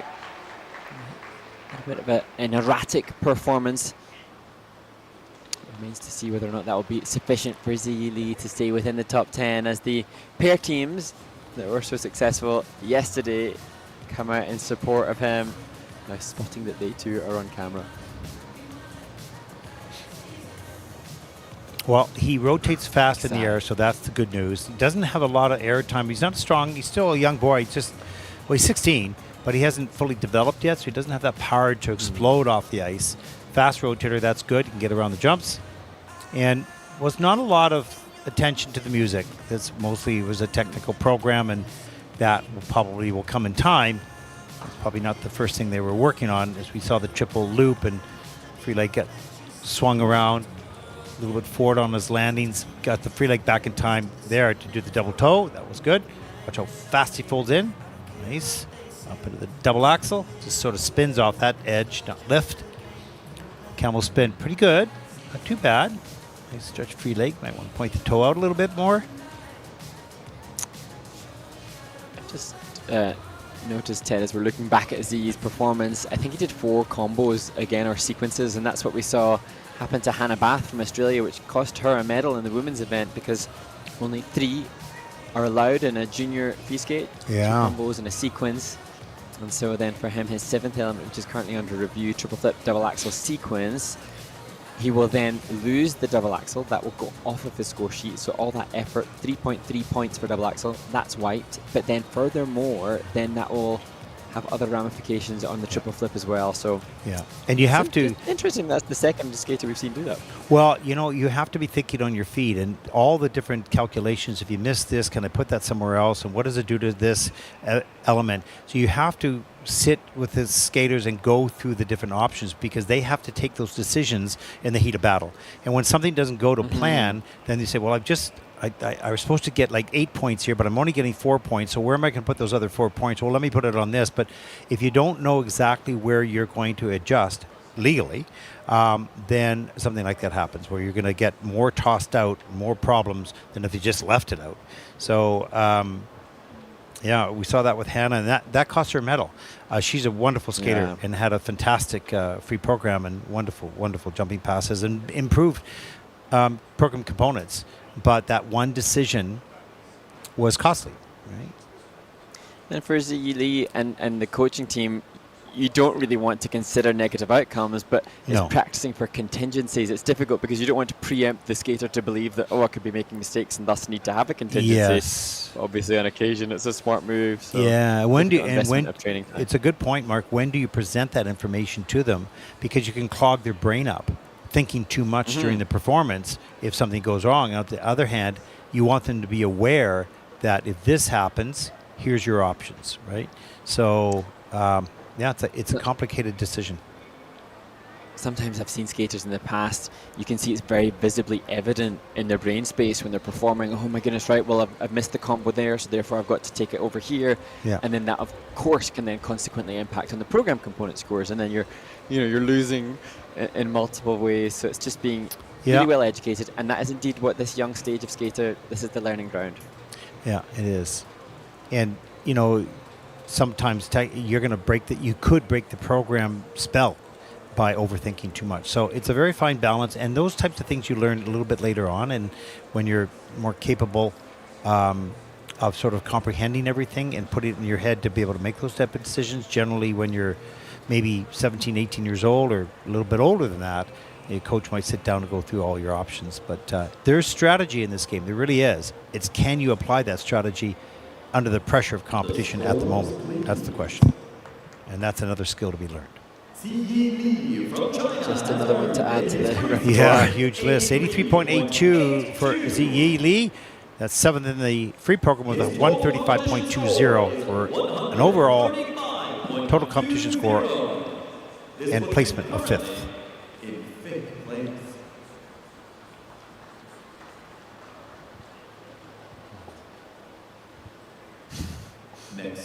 Another thing to learn, stay the kiss and cry. Our next skater represents Israel, Nikita Shaiko, 17 years old, 8th after the short program. A very talented skater, didn't have his best short program. We hope he can deliver what he's capable of here. Really nice young man. And he wants to be able to deliver in front of people, in front of his mom back home and his dad here, what he's capable of. And Nikita, such an expressive performer, will skate the very expressive Les Miserables.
There's a grief that can't be spoken. There's a pain that goes on and on. Empty chairs at empty tables. Now my friends are dead and gone. Here they talked of revolution. Here it was they lit the flame. Here they sang about tomorrow, and tomorrow never came. From the table in the corner, they could see a world reborn, and they rose with voices ringing. And I can hear them now, the very words that they had sung became their last communion. And the lonely barricade at the one. Oh, my friends, forgive me. But I live and you are gone. There's a grief that can't be spoken. There's a pain goes on and on. Phantom faces at the window. Phantom shadows on the floor. Empty chairs and empty tables where my friends will meet no more. Oh, my friends, don't ask me what your sacrifice was for. Empty chairs and empty tables where my friends will sing.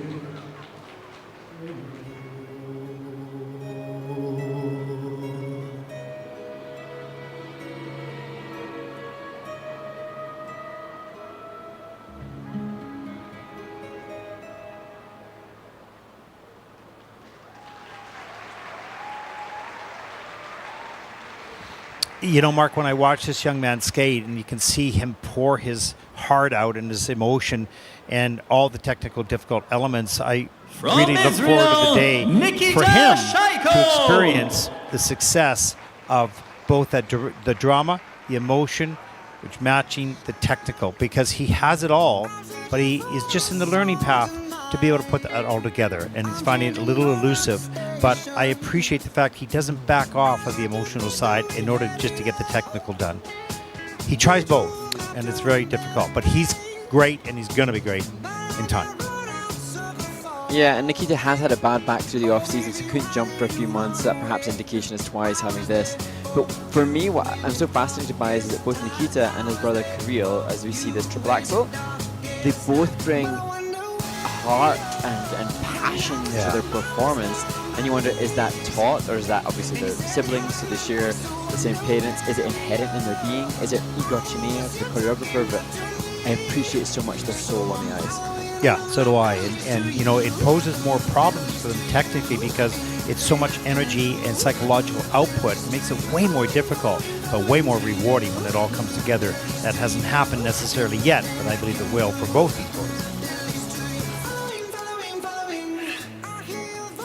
And this was a classic example of everything we were talking about in the previous skater, thinking on the spot that I'm sure was going to be triple Lutz. Looked like it was going to make it a toe combo, but then re-electing to make it a double axel. Because as you see, just struggling to sustain the landing position, make the line. And I actually think for Nikita, for me, I love this skating, I love this passion, I love this openness, but it's now line as well. There's gorgeous line. Sometimes when he's doing his transitional content, he doesn't finish off the leg line, so that would just enhance the sentiment. And you're right, and that might even stabilize things a little bit more by taking just an extra second to make sure that that stretches out and you stabilize that landing position, point the toe, etc. And you know, because his excitement and emotion might override a little bit sometimes technical and make him rush things a little bit more. But anyways, super talent. Oh, checking the scores now because you can get the live scores of the phone. And now, you know, now Nikita will go on and we'll see him again throughout the season. But now work is done, job is done. They knew that he wasn't in optimal shape because of the injury he's had. But now time for him and his dad, who rarely get the chance to go to events together, to enjoy some time just as father and son. Yeah, exactly. These are moments that you live the moment for whatever it brings you at the moment emotionally and whatnot. But it's these moments that as you move forward in life, you appreciate them every day that passes, right? So you appreciate them at the moment, but later on in life, you realize that was great. We went to Bangkok together. We went to the Junior Grand Prix. Those are important moments for the future. Just we often reference the parents and the commitment that they give to the skater, but when you've committed the knowledge from the actual coaching perspective as well, so embedded in the relationship. Let's take a look at the score. He's at 103.78. That is really shy of what he has done in the past. At 133 is total, and that puts him currently third with a 157.53 for the competition. Certainly not what he wanted or not what he's capable of, but it's a part of the journey. Not a happy part today, but it is a learning part for tomorrow. Next to skate, representing Korea. Our next skater represents Korea, 17-year-old Aaron Kim. 7th after the short program as we begin to wind down to the final group.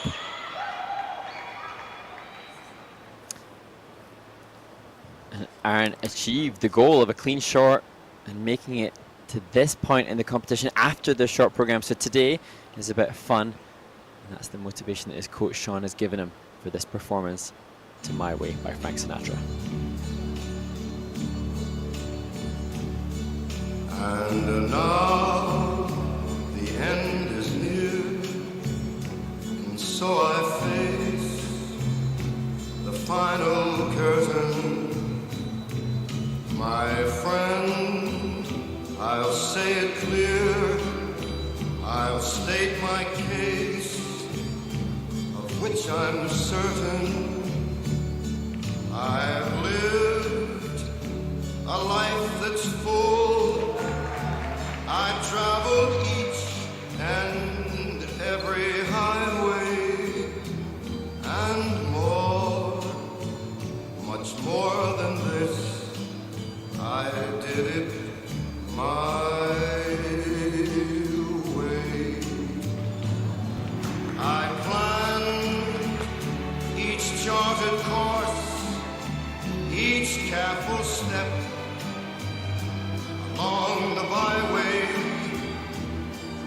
and more, much more than this, I did it my way. Yes, there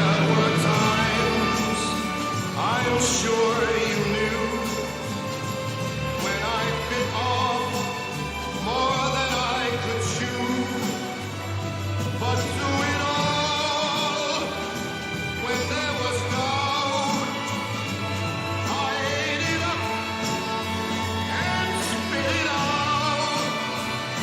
I faced it all, and I stood tall, and did it my way. I've loved, I've laughed and cried, I've had my fill, my share of losing. To think I did all that, and may I say, not in a shy way, oh no, not me. I did it my way. For what is a man? What has he got? If not himself, then he has not to say the things he truly feels, and not the words of one who kneels. The record shows I took the blows and did it my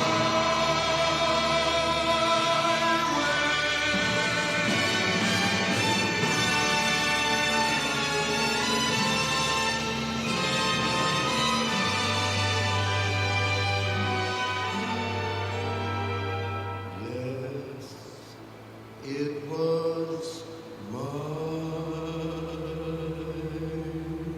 way.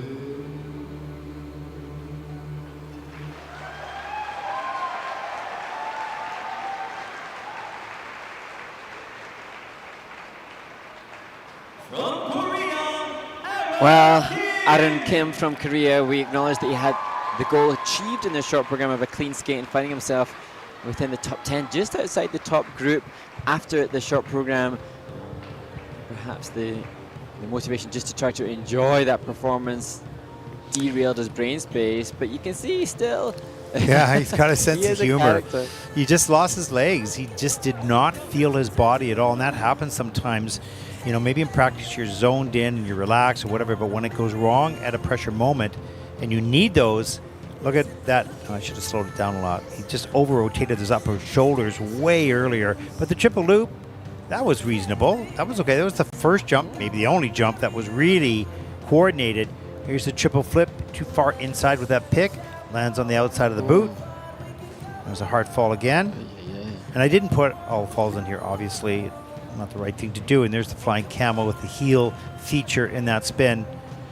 But he lost all sense of the takeoff. And obviously, when you're making falls, you're using way more energy. And you're getting also emotionally a little bit disappointed. Not a little bit, but a lot. And so you could see things just begin to fall apart. And those programs do happen periodically in a person's career. And I don't want to say they're necessary, but they help you. You just don't know it. It's not what you wish for. And look, he's got a sense of humor, but oops, maybe not. Well, and coach Sean Rabbit, who hasn't been working with him for a particularly prolonged period of time alongside Junika Takamura, has just explained that he recognizes the potential of this skater because of the heart that he wears on his sleeve. And interestingly, Sean was saying that even in and around the venue, people have been asking for photos with him after that short program because they connected with his expressive capabilities. And Sean was saying that that is indeed something that is not easy to teach, if indeed teachable at all. So whilst he has something that is unteachable, Sean and Junika Takamura will now have the job of just co-aligning that technique and making it consistent with the jumping classes. Yeah, and you know, Sean is studying him. He's watching him in a pressure situation like this. He obviously teaches him, knows him, but you know, how's he going to react in each situation? So Sean's really good. I talked to him a little earlier today, and I said, "You're still only joining coach?" He says, "Yeah, I love it. I just love working with these skaters who happen to be, you know, good people." And the challenge of, because he was a good skater himself, really good skater, the challenge of transferring the information and the knowledge that you gained as a skater in your careers through the ups and downs, and helping to use that without dictating it, but helping to use that to guide these young skaters. He'll be doing that today, that's for sure. But he's a real positive guy, really positive coach. And this, we're seeing now a new experience for coach-student in competition, because obviously Aaron and Sean got on great in training, and now this is another new experience, and I'm sure Sean's doing all he can to make sure it's framed as positively as it could be with 5 falls in the program. Yeah, I mean, you don't need to dwell on that. I mean, 74.65, 128.89, that puts him 8th overall. This puts him currently in 8th place. And the question would be to Aaron, what did you feel? Why do you feel you lost feeling? Because he'll need to answer that. Right now, he's trying to just lighten the mood of the moment. He'll take a review, but what happened? Because you need to know, you need to learn from that somehow. So we take a look at the next group coming up with the results currently, or the start order for this final group. And we watch them in the warm-up. This is the final warm-up that we have in Bangkok. Mark, are there any questions left unanswered? No questions left unanswered, it has to be said. So therefore, we can have potentially just a little look at the past results and just make some analysis for what we can expect to see. So Ryo Nakata, in this group, he will be the last to skate based on the brilliance of his short program. He posted 158 points in his free skate en route to winning in Riga, the first stop. Then we headed to Ankara. Minkyu So, the junior world champion the year before Ryo Nakata won, he had 161 in his free skate, a little bit higher. And then Varese last week, it was fellow Japanese skater to Rio, Taiga Nishino, 157 en route to his winning free skate. So that just gives us a benchmark and a framework now as we head into the 4th Junior Grand Prix for scores heading towards, or above 150, likely to be securing medals at this 4th stage in Bangkok. Yeah. Well, I say that, but then I think Mr. Ryo Nakata is going to be wanting way more than what he had previously. We know that a high-achieving young man he is. Yeah, and they're capable, but I think that benchmark is probably normal with maybe a mistake or something that goes wrong. But a pretty clean skate will get you in that. With these skaters at this level, will get you in that score range. Yeah, and I know that I saw Ryo Nakata on his social media. He posted it, I've written it down, I think quad loop, triple loop. So what we see though in front of us now, that brings us to an interesting question about what the skaters will use under the competition environment. So often the skaters, there was a period of time, perhaps more so through the off-season, when the skaters were taking to their social media to showcase their technical prowess, and you would see skaters proudly, if they've landed a new quadruple jump or any new element, they would very proudly take to their social media to show what they've done. That said though, an Instagram post of a few seconds is very, very different than 3.5 minute piece. Yes. And so yes, I don't suspect we'll see both. Yeah, totally. We see Anthony Paradis of Canada on the screen right now, and he's been working on the triple axel. I'm not sure we'll see that. I'm just going to take a look here. I think he's probably got it planned. He does as the second element.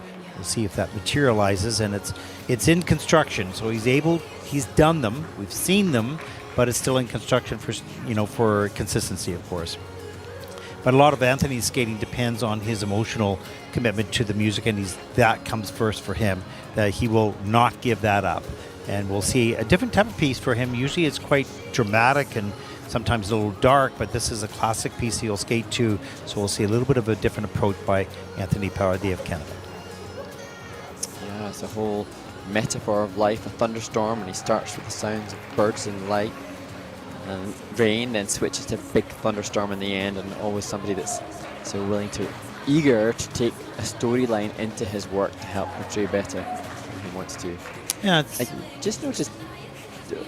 Sorry, Ted, I was just going to say, I noticed that of the 6 men in this group, 4 of them are 17 years of age, one 18, one 14. And it's just, again, an interesting concept to consider where these juniors are at in their timeline. And I know that the new age criteria for entry into seniors requiring that the skaters are 17 on July the 1st has impacted upon a lot of the women participating in the senior ranks, but also it's something that's affected Ryo Nakata as well. He turned 17 this year, but after July the 1st, so thus he can't compete in seniors internationally till next season. But it's interesting that if you've got the 4 of the top 6 men that are all 17 years of age, it just gives us a better understanding of the developmental rate of the men in the sport. Yeah, and we talked about this last year, that the change of age is going to give a longer junior career. Now, for those that had already entered juniors and anticipating getting out by the age of 15, this has extended their career, like it has with Mao Shimada, maybe longer than they anticipated. Maybe it's a little bit less comfortable. But for those that are entering early on at the age of 13 or 14, that a 4-year career in juniors is not a bad thing. They can expect it, they can prepare for it, and they can build on it as they graduate up into seniors. So I kind of think long term this is a good move, but I think some were caught sort of in between and are having to hang into juniors a little bit longer than they had originally hoped for. And just as we caught sight now there of the junior world champion Ryo Nakata, prior to that we saw Patrick Blackwell from the United States of America on screen, and his free skate is a really moving piece in honor of Spencer Lane, a skater who had picked this music and started to work on it with his choreographer Ann Goldberg, and he wanted to use that piece to grow as an artist, and tragically Spencer lost his life on that awful plane crash, and now Patrick has taken that music of his friend, his dear friend Spencer, and now he's worked on a piece dedicated to him. So as has been the case throughout the season, so many of the Americans really he talked to me about that a little earlier this week, and he said that it was his favorite piece of music, Spencer's, and he wanted to pay tribute to his friend with skating to that music, and felt that the music also motivated him to help his program with a maturity that maybe he hadn't had or wouldn't have without that. So it's for his great friend, and hopefully it will help inspire him in his program as well. As we get started on group number 4, final group here in Bangkok.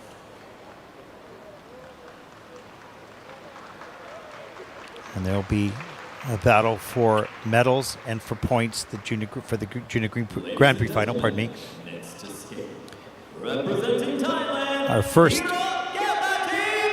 skater is Hiro Estatia, 6 after the short program. He's 14 years old. Recently won the Asian Open. This is his first junior Grand Prix season. Mark. What an amazing accomplishment to see a Thai skater in the final group. Opening this final group, representing the home country, a huge honor as he skates to a beautiful storm.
Hiro Keitati from Thailand skates a brilliant free skate, and his coach Amy evidently had explained that he's extremely resilient and calm under pressure, and I'd seen that quote from his coach, and that has been utterly exemplified by that performance. And for me, the word that I thought, as we see so many flags of the host nation, conscientious. I felt that Hiro was just very conscientious throughout the performance, ensuring that he delivered what he knew he needed to. Yeah, he was in the moment. He wasn't afraid of the moment.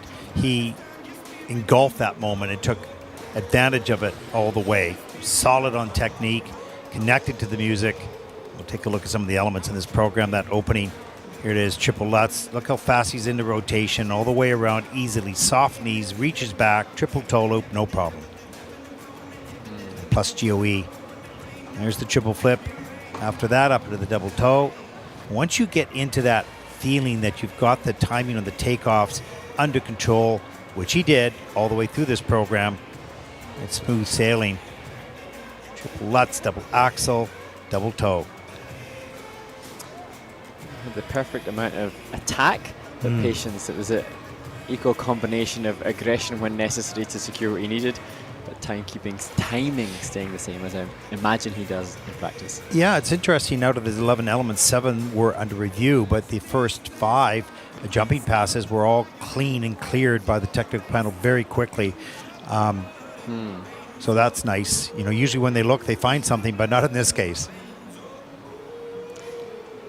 And they're joined by one of his coaches, Jonathan Kassar, who has the best inside spread eagle the world of ice skating, I think, has ever seen. If you've not seen it, go and check out Jonathan Kassar. Wow. It's amazing. Really, really cool spread eagle.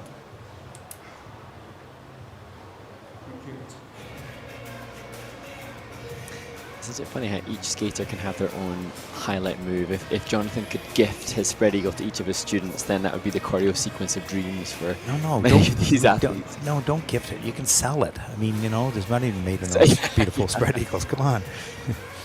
But that would be fun, wouldn't it? If you could sell no on. I kidding. suppose that's essentially what coaching is, maybe. Yeah, I guess that's what it is. Scores for Hero, 123.94. That is first in the free program with a total competition score of 182.70. Takes the lead. Now is that? Quietly smiles. Yeah, I'm wondering if this is the best result for a Thai skater in a junior Grand Prix. That's going Could to be be. top 6 for a... It's a good I'm question. going to check that out. Yeah. It may be even higher. Who knows? We'll wait and see. Well, yeah. Good. We have to wait and see. Exactly. Our next skater represents Canada, 18-year-old Anthony Paradis. Innovative, creative, and independent individual, and you'll see that in his program.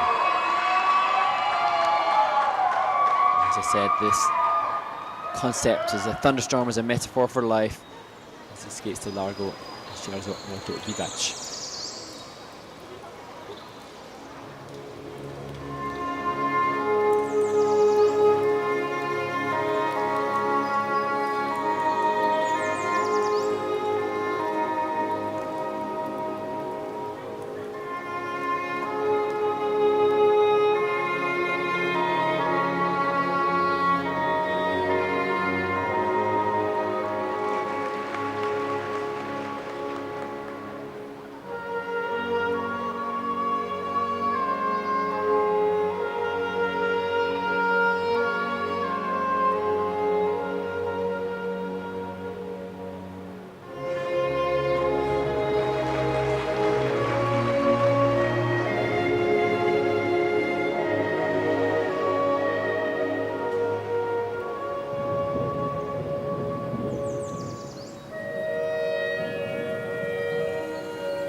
Anthony Paradis from Canada struggles through his From free skate, and I was Canada, watching the practice this Anthony morning, and I was seeing Paradis! the most incredible back Beelman spin as part of his change foot combo spin, and I thought watching the practice this morning, oh, I can't wait to watch that. Then in warm-up, as the Canadians cheer him on, I saw the most gorgeous right forward outside edge, Nancy Kerrigan style spiral into one of his jumping passes, and then in the performance it was cut short and quick. This is just no reflection of what an artistic and quality skater this man is. Yeah, there's no question. I mean, let's just be, dead honest here. You're dealing with a skater who has this wonderful internal soul and spirit, and he is expressive, and the program components higher than most other people, and people love him for that. It's also a sport, and in the jumping passes, there's the triple axel. This is one of the best attempts I've seen him do in competition, so there was something gained there for sure. But his timing on some of the takeoffs, he got the triple flip, triple toe loop done. Not a lot of speed, not a lot of height, so he's going to need to work on that, because the more mistakes that come in technically, it draws away from the beauty of his PCs and of his spirit and of his soul. And so if he skates clean, it's powerful, very, very powerful. If one mistake's not too bad, but if there's multiple mistakes, for anyone, it draws away from the program components. And look at that, it's just spectacular. And then he goes into knee slide, turning here, just beautiful stuff and so heartfelt. But on this day, the sport diluted the art.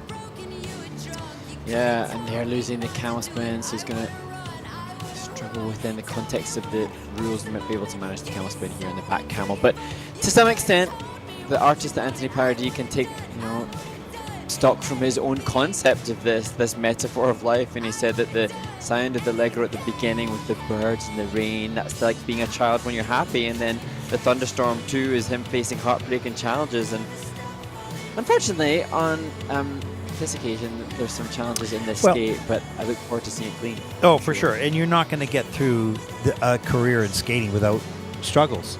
And this is just one of them. That's okay. He's had great successes, second in senior, third in senior, Canadian championship, coming out of juniors right away. He's had success internationally too, to a certain degree.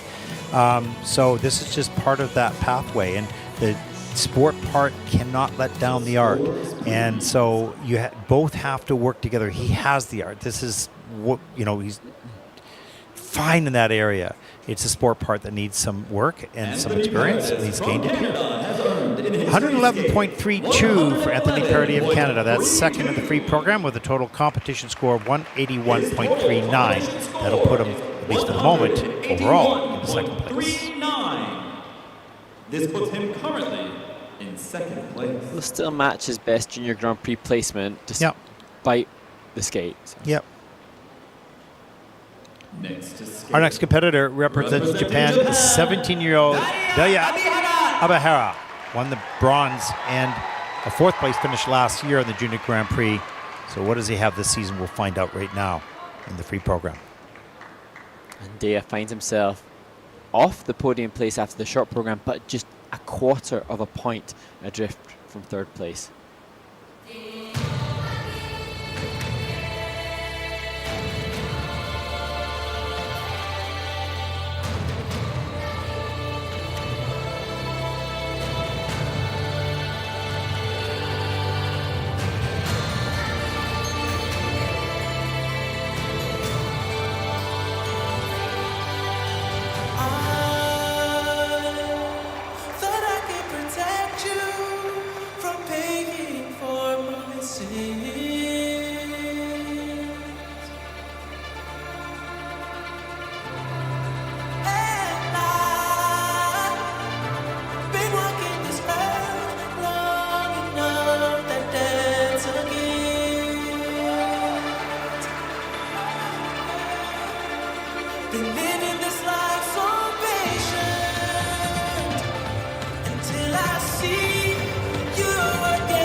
Such a horrible fall for Daya Ebahara from Japan, the 17-year-old. From Wiping Japan, out completely Daya in the spin Ebihara. entry, and that's something that many skaters will have experienced, but it's so frustrating when a freak fall like that takes place in an event of this magnitude, and this an event in which Daya has aspiration to make the final. He wants to be a participant in the Junior Grand Prix final in Nagoya, Japan, but recognized that he needed to be on the podium in order to do that.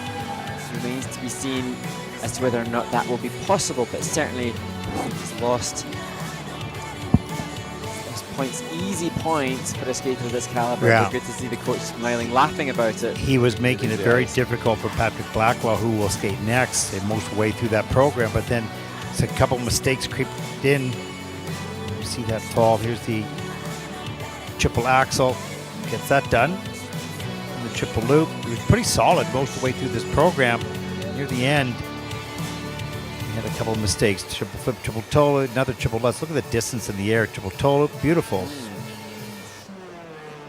And that stumble there as well. And, oh, I missed it. I didn't get the takeoff. He slipped off that edge. And then he had two. So that spin was gone. Yeah, 0. Wow.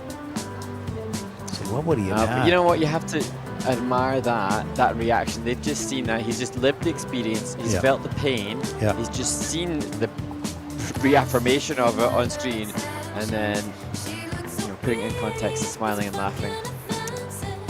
Yeah, that's too bad. He has 2 jumps, the triple axel on the quarter, the triple lutz on the quarter as well, an edge call on the flip, and a quarter on the triple lutz. So there are 4 elements that have reductions in the GOE because of those faults, plus the fall on the quad toe.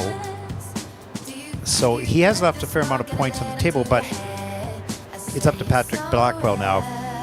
If he can get a clean program, he'll be okay, but And for Daya Ebahara, he was 5th last year in Ostrava, and so therefore did not get a second Junior Grand Prix assignment from the Japanese Federation. So there are other things at play, not just the desire to get to the final, but also just to get the opportunity to compete for a spot at the final might be dependent on how this goes. 135.86 is his personal best last season, and this score, as he anxiously, Daya nervously waits Ebihara for from it. Japan has earned in his free skate 127.55. That is first in the free program 127.55. with a His total competition 201.57 score is He's going okay, that's okay, but 201.57. it depends on what This puts the him next 3 currently skaters do, in first whether place. he will have a shot at that podium. He left some points on the table, but he might still be okay. It all depends pretty much on Next this to young man. skate, Representing the United States, of America, 17-year-old Patrick Blackwell.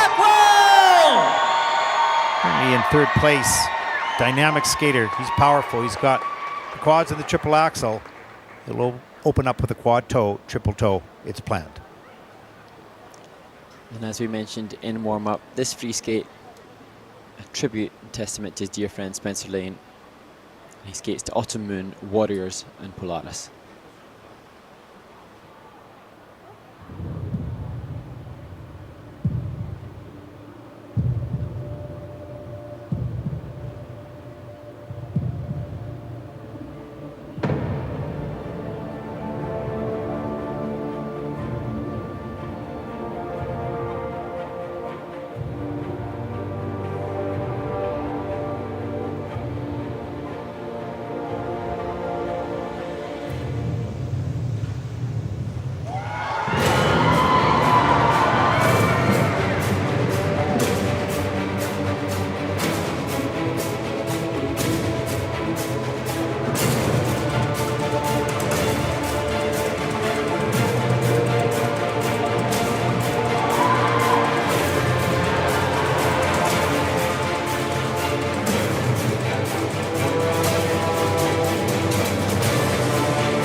I read a beautiful post by Doug Lane, Spencer Lane's father, about how much Patrick Blackwell meant to his son, and he'll be so proud to see this piece of music skated to so wonderfully by his son's idol, and it's just really special.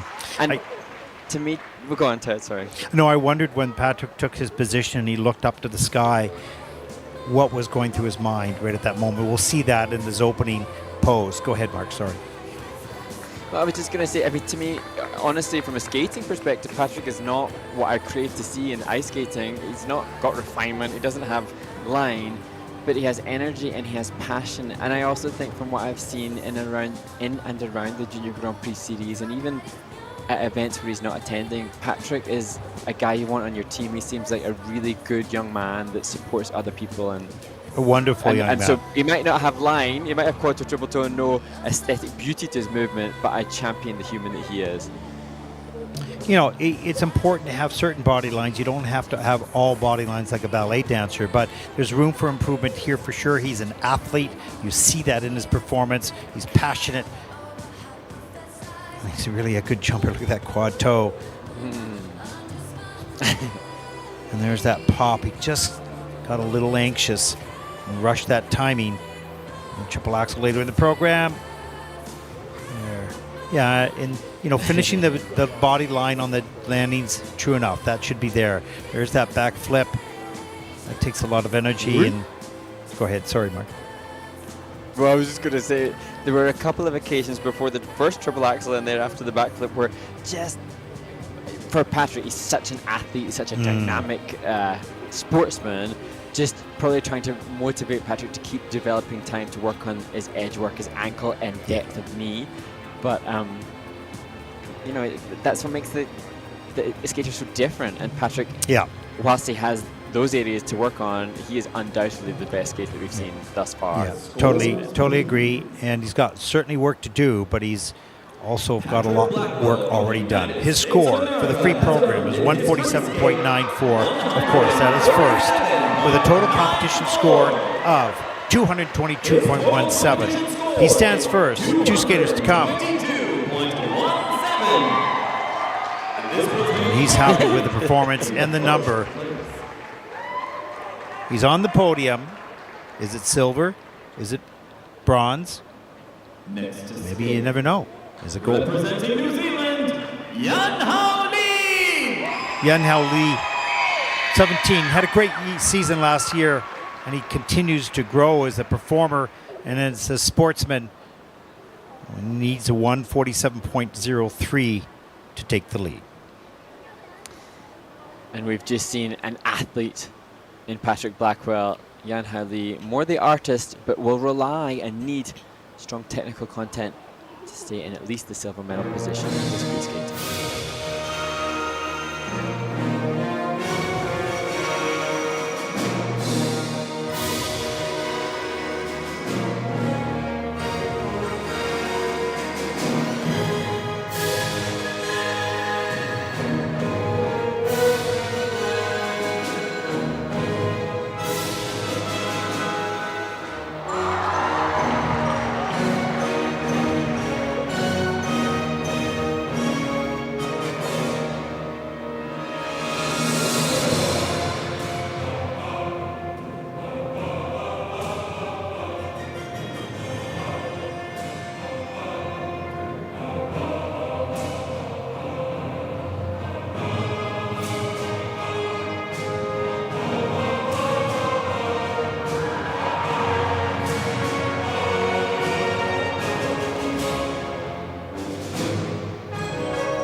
Well, New Zealand's Jan Howley just coming to terms with what has just happened, because I do believe that is the first quadruple jump that he has landed in international competition, and that a huge achievement. But you can see the little shake of his head, indicative of the other aspects which weren't 100% optimal for Jan Howley. But whatever the result here, having seen him struggle so much in Riga, this feels like a commitment to attack and a commitment to his future in the sport, really. That was a fighting performance. Yeah, it was a victory for him in that sense. 11 elements and 6 were under review, so the panel's just working their way through. There's the quad toe.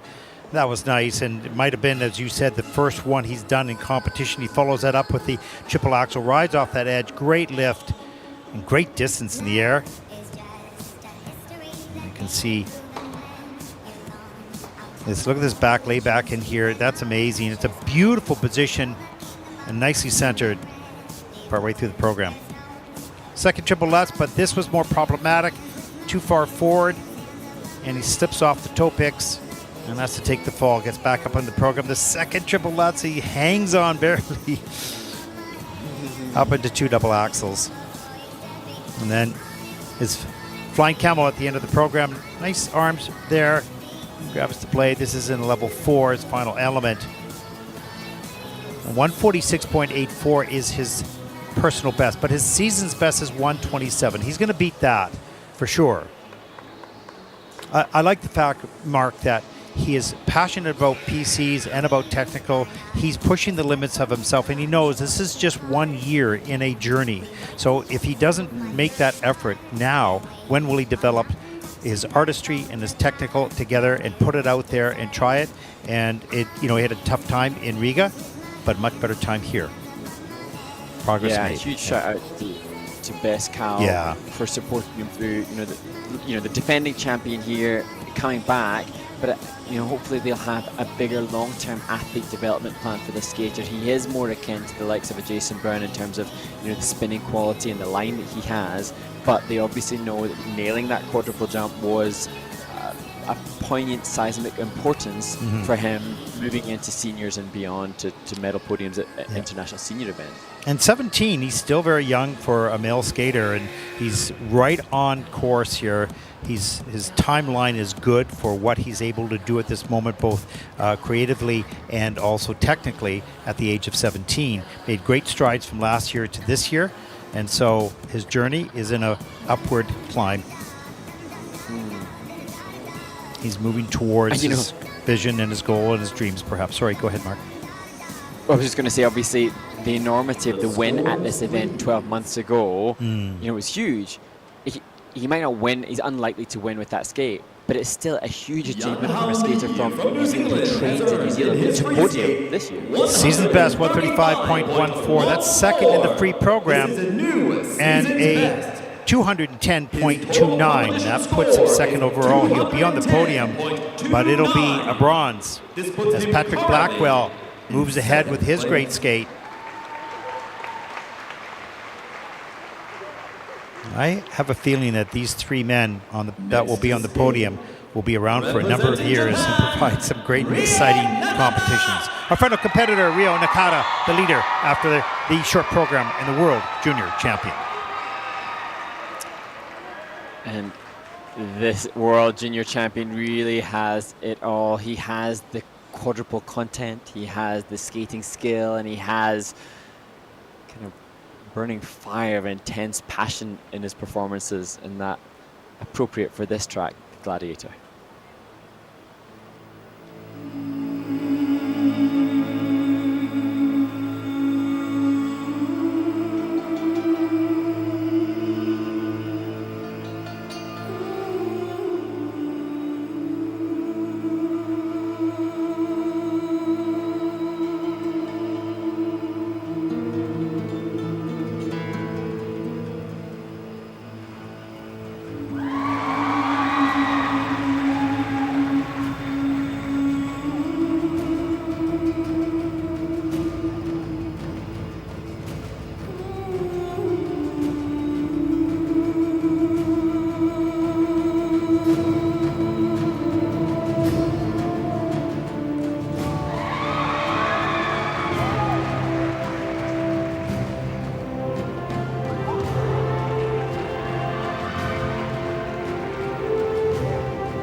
Well, you wonder, as Rio Nakata makes his way to the centre of the ice, looking back over at his coach and father, whether or not there was one thing that's on his mind, perhaps a little stumble within an easy transition. That said, as the junior world champion in the women's event, Mao Shimada cheers on the junior world champion from the men's event. His quad toe and quad salco are some of the best quality jumping passes of both junior and senior of those two jumps. Just floatingly dreamy landings. 24 points between those two elements, in the first two elements. So I got 24 points in the pocket with two elements into the program. So that is a great indication. And as we see the quad salco, that was no problem whatsoever, and that's in at a plus 2.91. Here's the quad toe loop after that. That's a plus 2.44. So, he is not only the element, that was just an odd fall, not on an element. And there's the triple axel, Euler, triple salco, a little forward on the landing there, but manages to survive that. The triple flip a little bit later, and the triple toe loop on an angle, but keeps that hand off the ice. But that was really the only two areas that he looked to have a little bit of imbalance, but the rest was, right on. Just, you've got to so appreciate the knee and ankle softness that cushion those landings and just allow that running edge, and that's what Mao Shimada has been so successful with in the women's event.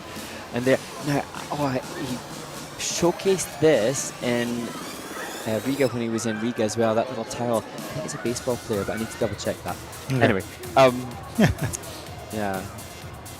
And interestingly, I'd read from a Japanese journalist that one of Rio's superstitions to invite luck is to make his hotel room very clean, picking up rubbish, making beds, and leaving the room cleaner than when he enters it.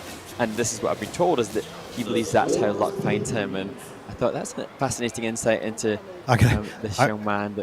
I am going to my hotel room after this event, and I'm doing that. I'm cleaning my room. 162. Every man at the event to do it. Yeah, 162.64. First, of course, season's best, with a total competition score of 246.20. The champion here in Bangkok, Rio Nakata. He will be in Nagoya. Yes. Wow. Exciting. These are juniors. This is exciting. They may not be as polished yet in their career as you see in seniors as we take a look at the standings after this event, but they are the future, and they're exciting and wonderful athletes and wonderful young people as well. And we are very lucky, I believe, Mark, to be able to cover these events. It's a privilege and an honor that we don't take lightly, that's for sure. Absolutely. Really, really fortunate and blessed. Any final comments of this week here in Bangkok as we move on to Beijing for next week, Mark? Well, it's been another wonderful week at the fourth stop of the Junior Grand Prix, and I think important to just acknowledge, as I'm sure you will, Ted, the gratitude that we have to all those that are involved in making this happen. And given that it is the Bangkok Junior Grand Prix, important to just acknowledge that one of the best ever results for a skater from Thailand with Hiro Ketatip, who was 5th in the men's event. So great to see that the Thai Skating Federation not just producing great events, but producing great skaters. Yeah, wonderful volunteers, fabulous work by the coaches and the technical staff of each one of the federations, the officials as well, our friends at Swiss Timing, and of course our broadcast crew here that do so much. You hear us and you see us, but you don't see the 8 other people that work endless hours to put this online for the ISU. We hope you've enjoyed our coverage of week number 4 on the Junior Grand Prix. Mark and Ted will move on to Beijing to cover the Olympic qualifying event. We hope you'll join us there on the ISU YouTube channel. Then we will move on to Baku, Azerbaijan, the Gdansk, Poland, and then we'll finish out the Junior Grand Prix season 2025 in Abu Dhabi. For all of us here at the ISU, I'm Ted Barton, along with Mark Hanratty. Thank you for watching. Stay tuned. You can watch the medal ceremony. We hope you join us in Beijing. Good night, everyone.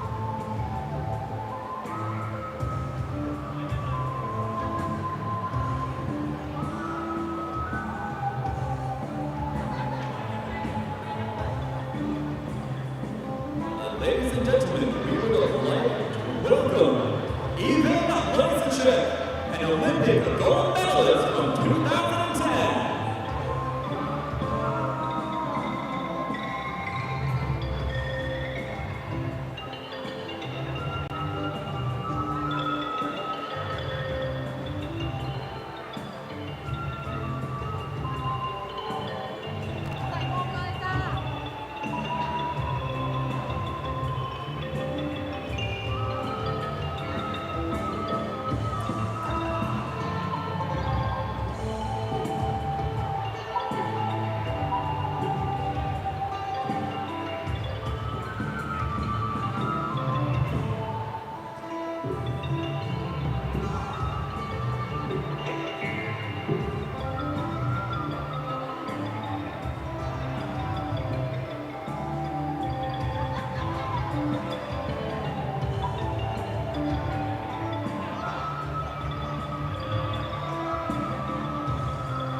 Ladies and gentlemen, welcome to the ISU Junior Grand Prix of Figure Skating Bangkok 2025 Victory Ceremony for Junior Men.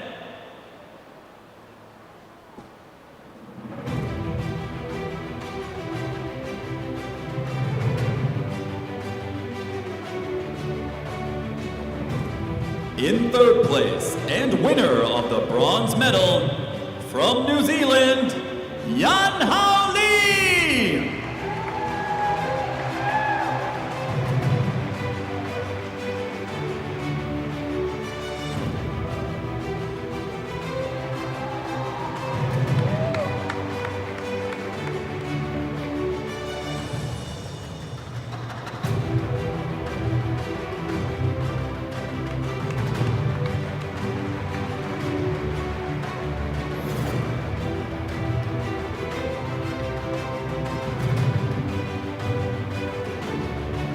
In second place, and winner of the silver medal from the United States of America, Patrick Blackwell!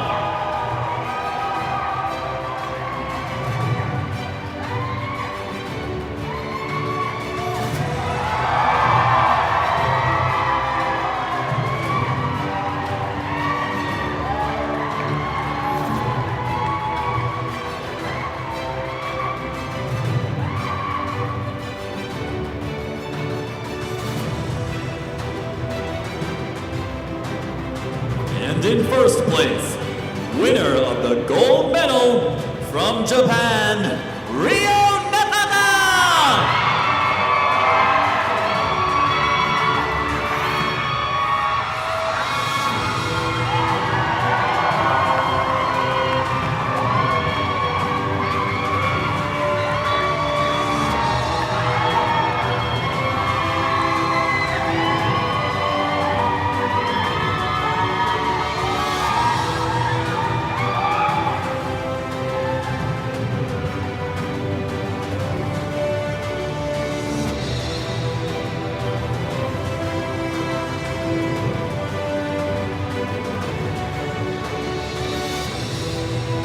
Please welcome the 2010 Olympic champion, Mr. Ivan Lysacek. He will award the medals.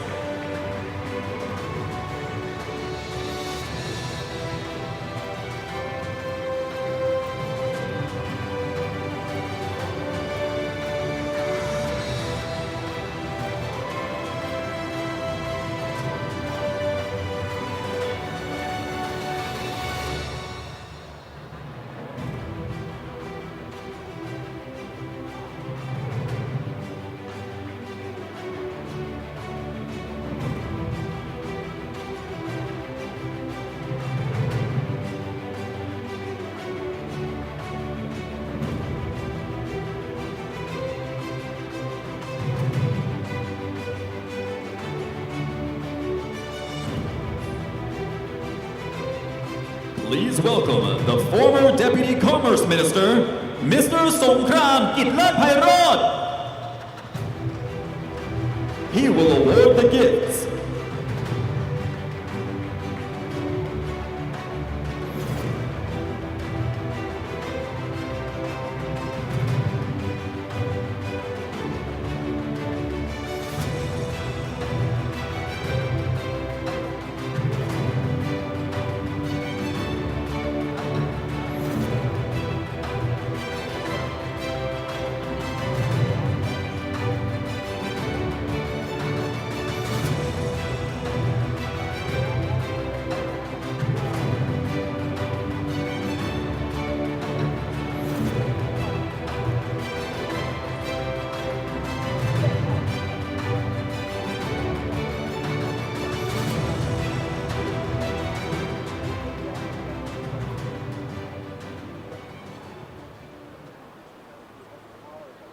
Ladies and gentlemen, please stand if you are able for the national anthem of the winner.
Ladies and gentlemen, these are your medalists! Down the river we drunk and all of our thumbs went up in the air. Sunken in the wind, listen to the thunder rolling over and over. We down the river we drunk and all of our thumbs went up in the air. Sunken in the wind, listen to the thunder rolling over and over. We down. We're getting wild. We're raising up higher. The bottle is up. We're over the top. It's time to get wild. The time of a life. It's happening now. We're ready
Thank you, skaters, and congratulations.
ISU Junior Grand Prix of Figure Skating Bangkok 2025 Victory Ceremony for Junior Ice Dance.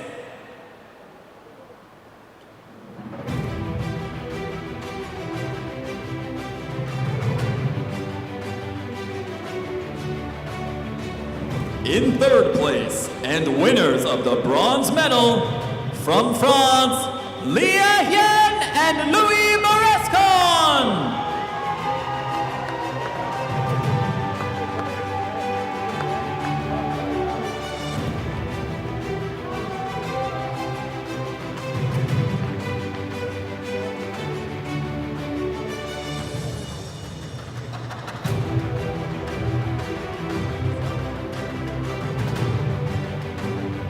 In second place, and winners of the silver medal, from Canada, Charlie Anderson and Caden Dawson!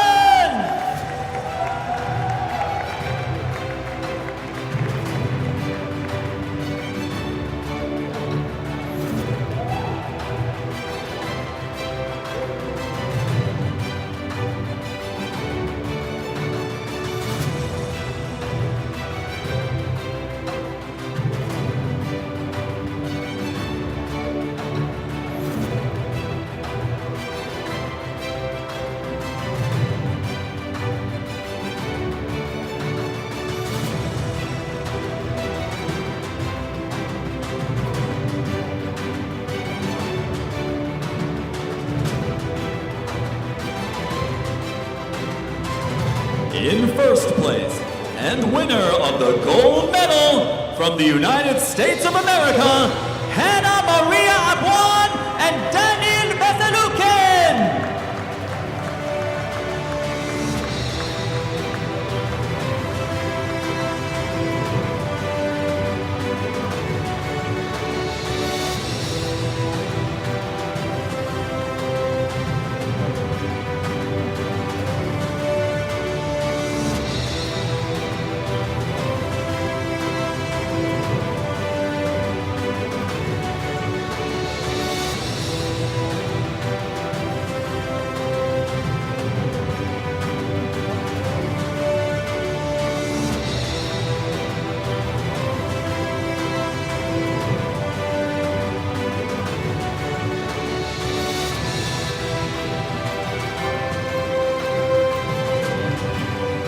Please welcome the 2010 Olympic champion, Mr. Ivan Lyzacek. He will award the medals.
Please welcome the former Deputy Commerce Minister and advisor to the 31st Prime Minister, Mr. Songkram Kitlatpairot.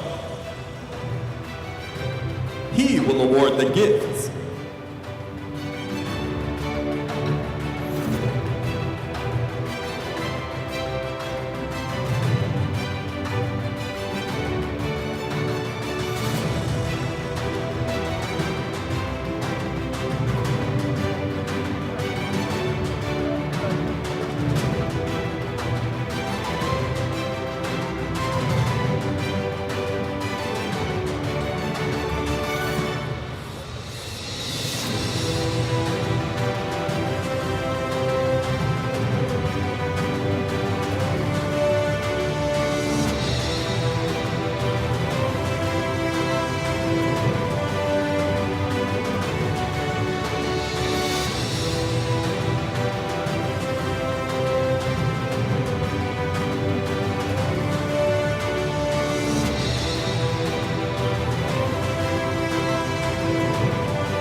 Ladies and gentlemen, if you are able, please stand for the national anthem of the winner.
Ladies and gentlemen, these are your medalists!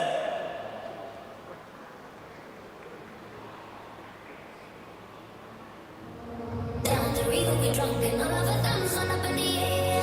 Singing in the wind, listen to the thunder rolling over and over. We down the river we drunk and all of our thumbs went up in the air. Singing in the wind, listen to the thunder rolling over and over. We down. We're getting wild. We're raising up higher. The bottle is up, we're over the top. It's time to get wild.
ladies and gentlemen. And with that, we conclude the ISU Figure Skating Junior Grand Prix Bangkok 2025.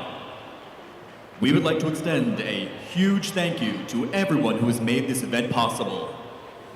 We would also like to thank all of the spectators and everyone watching at home. And congratulations, first and foremost, to every skater. With that, we thank you and good night.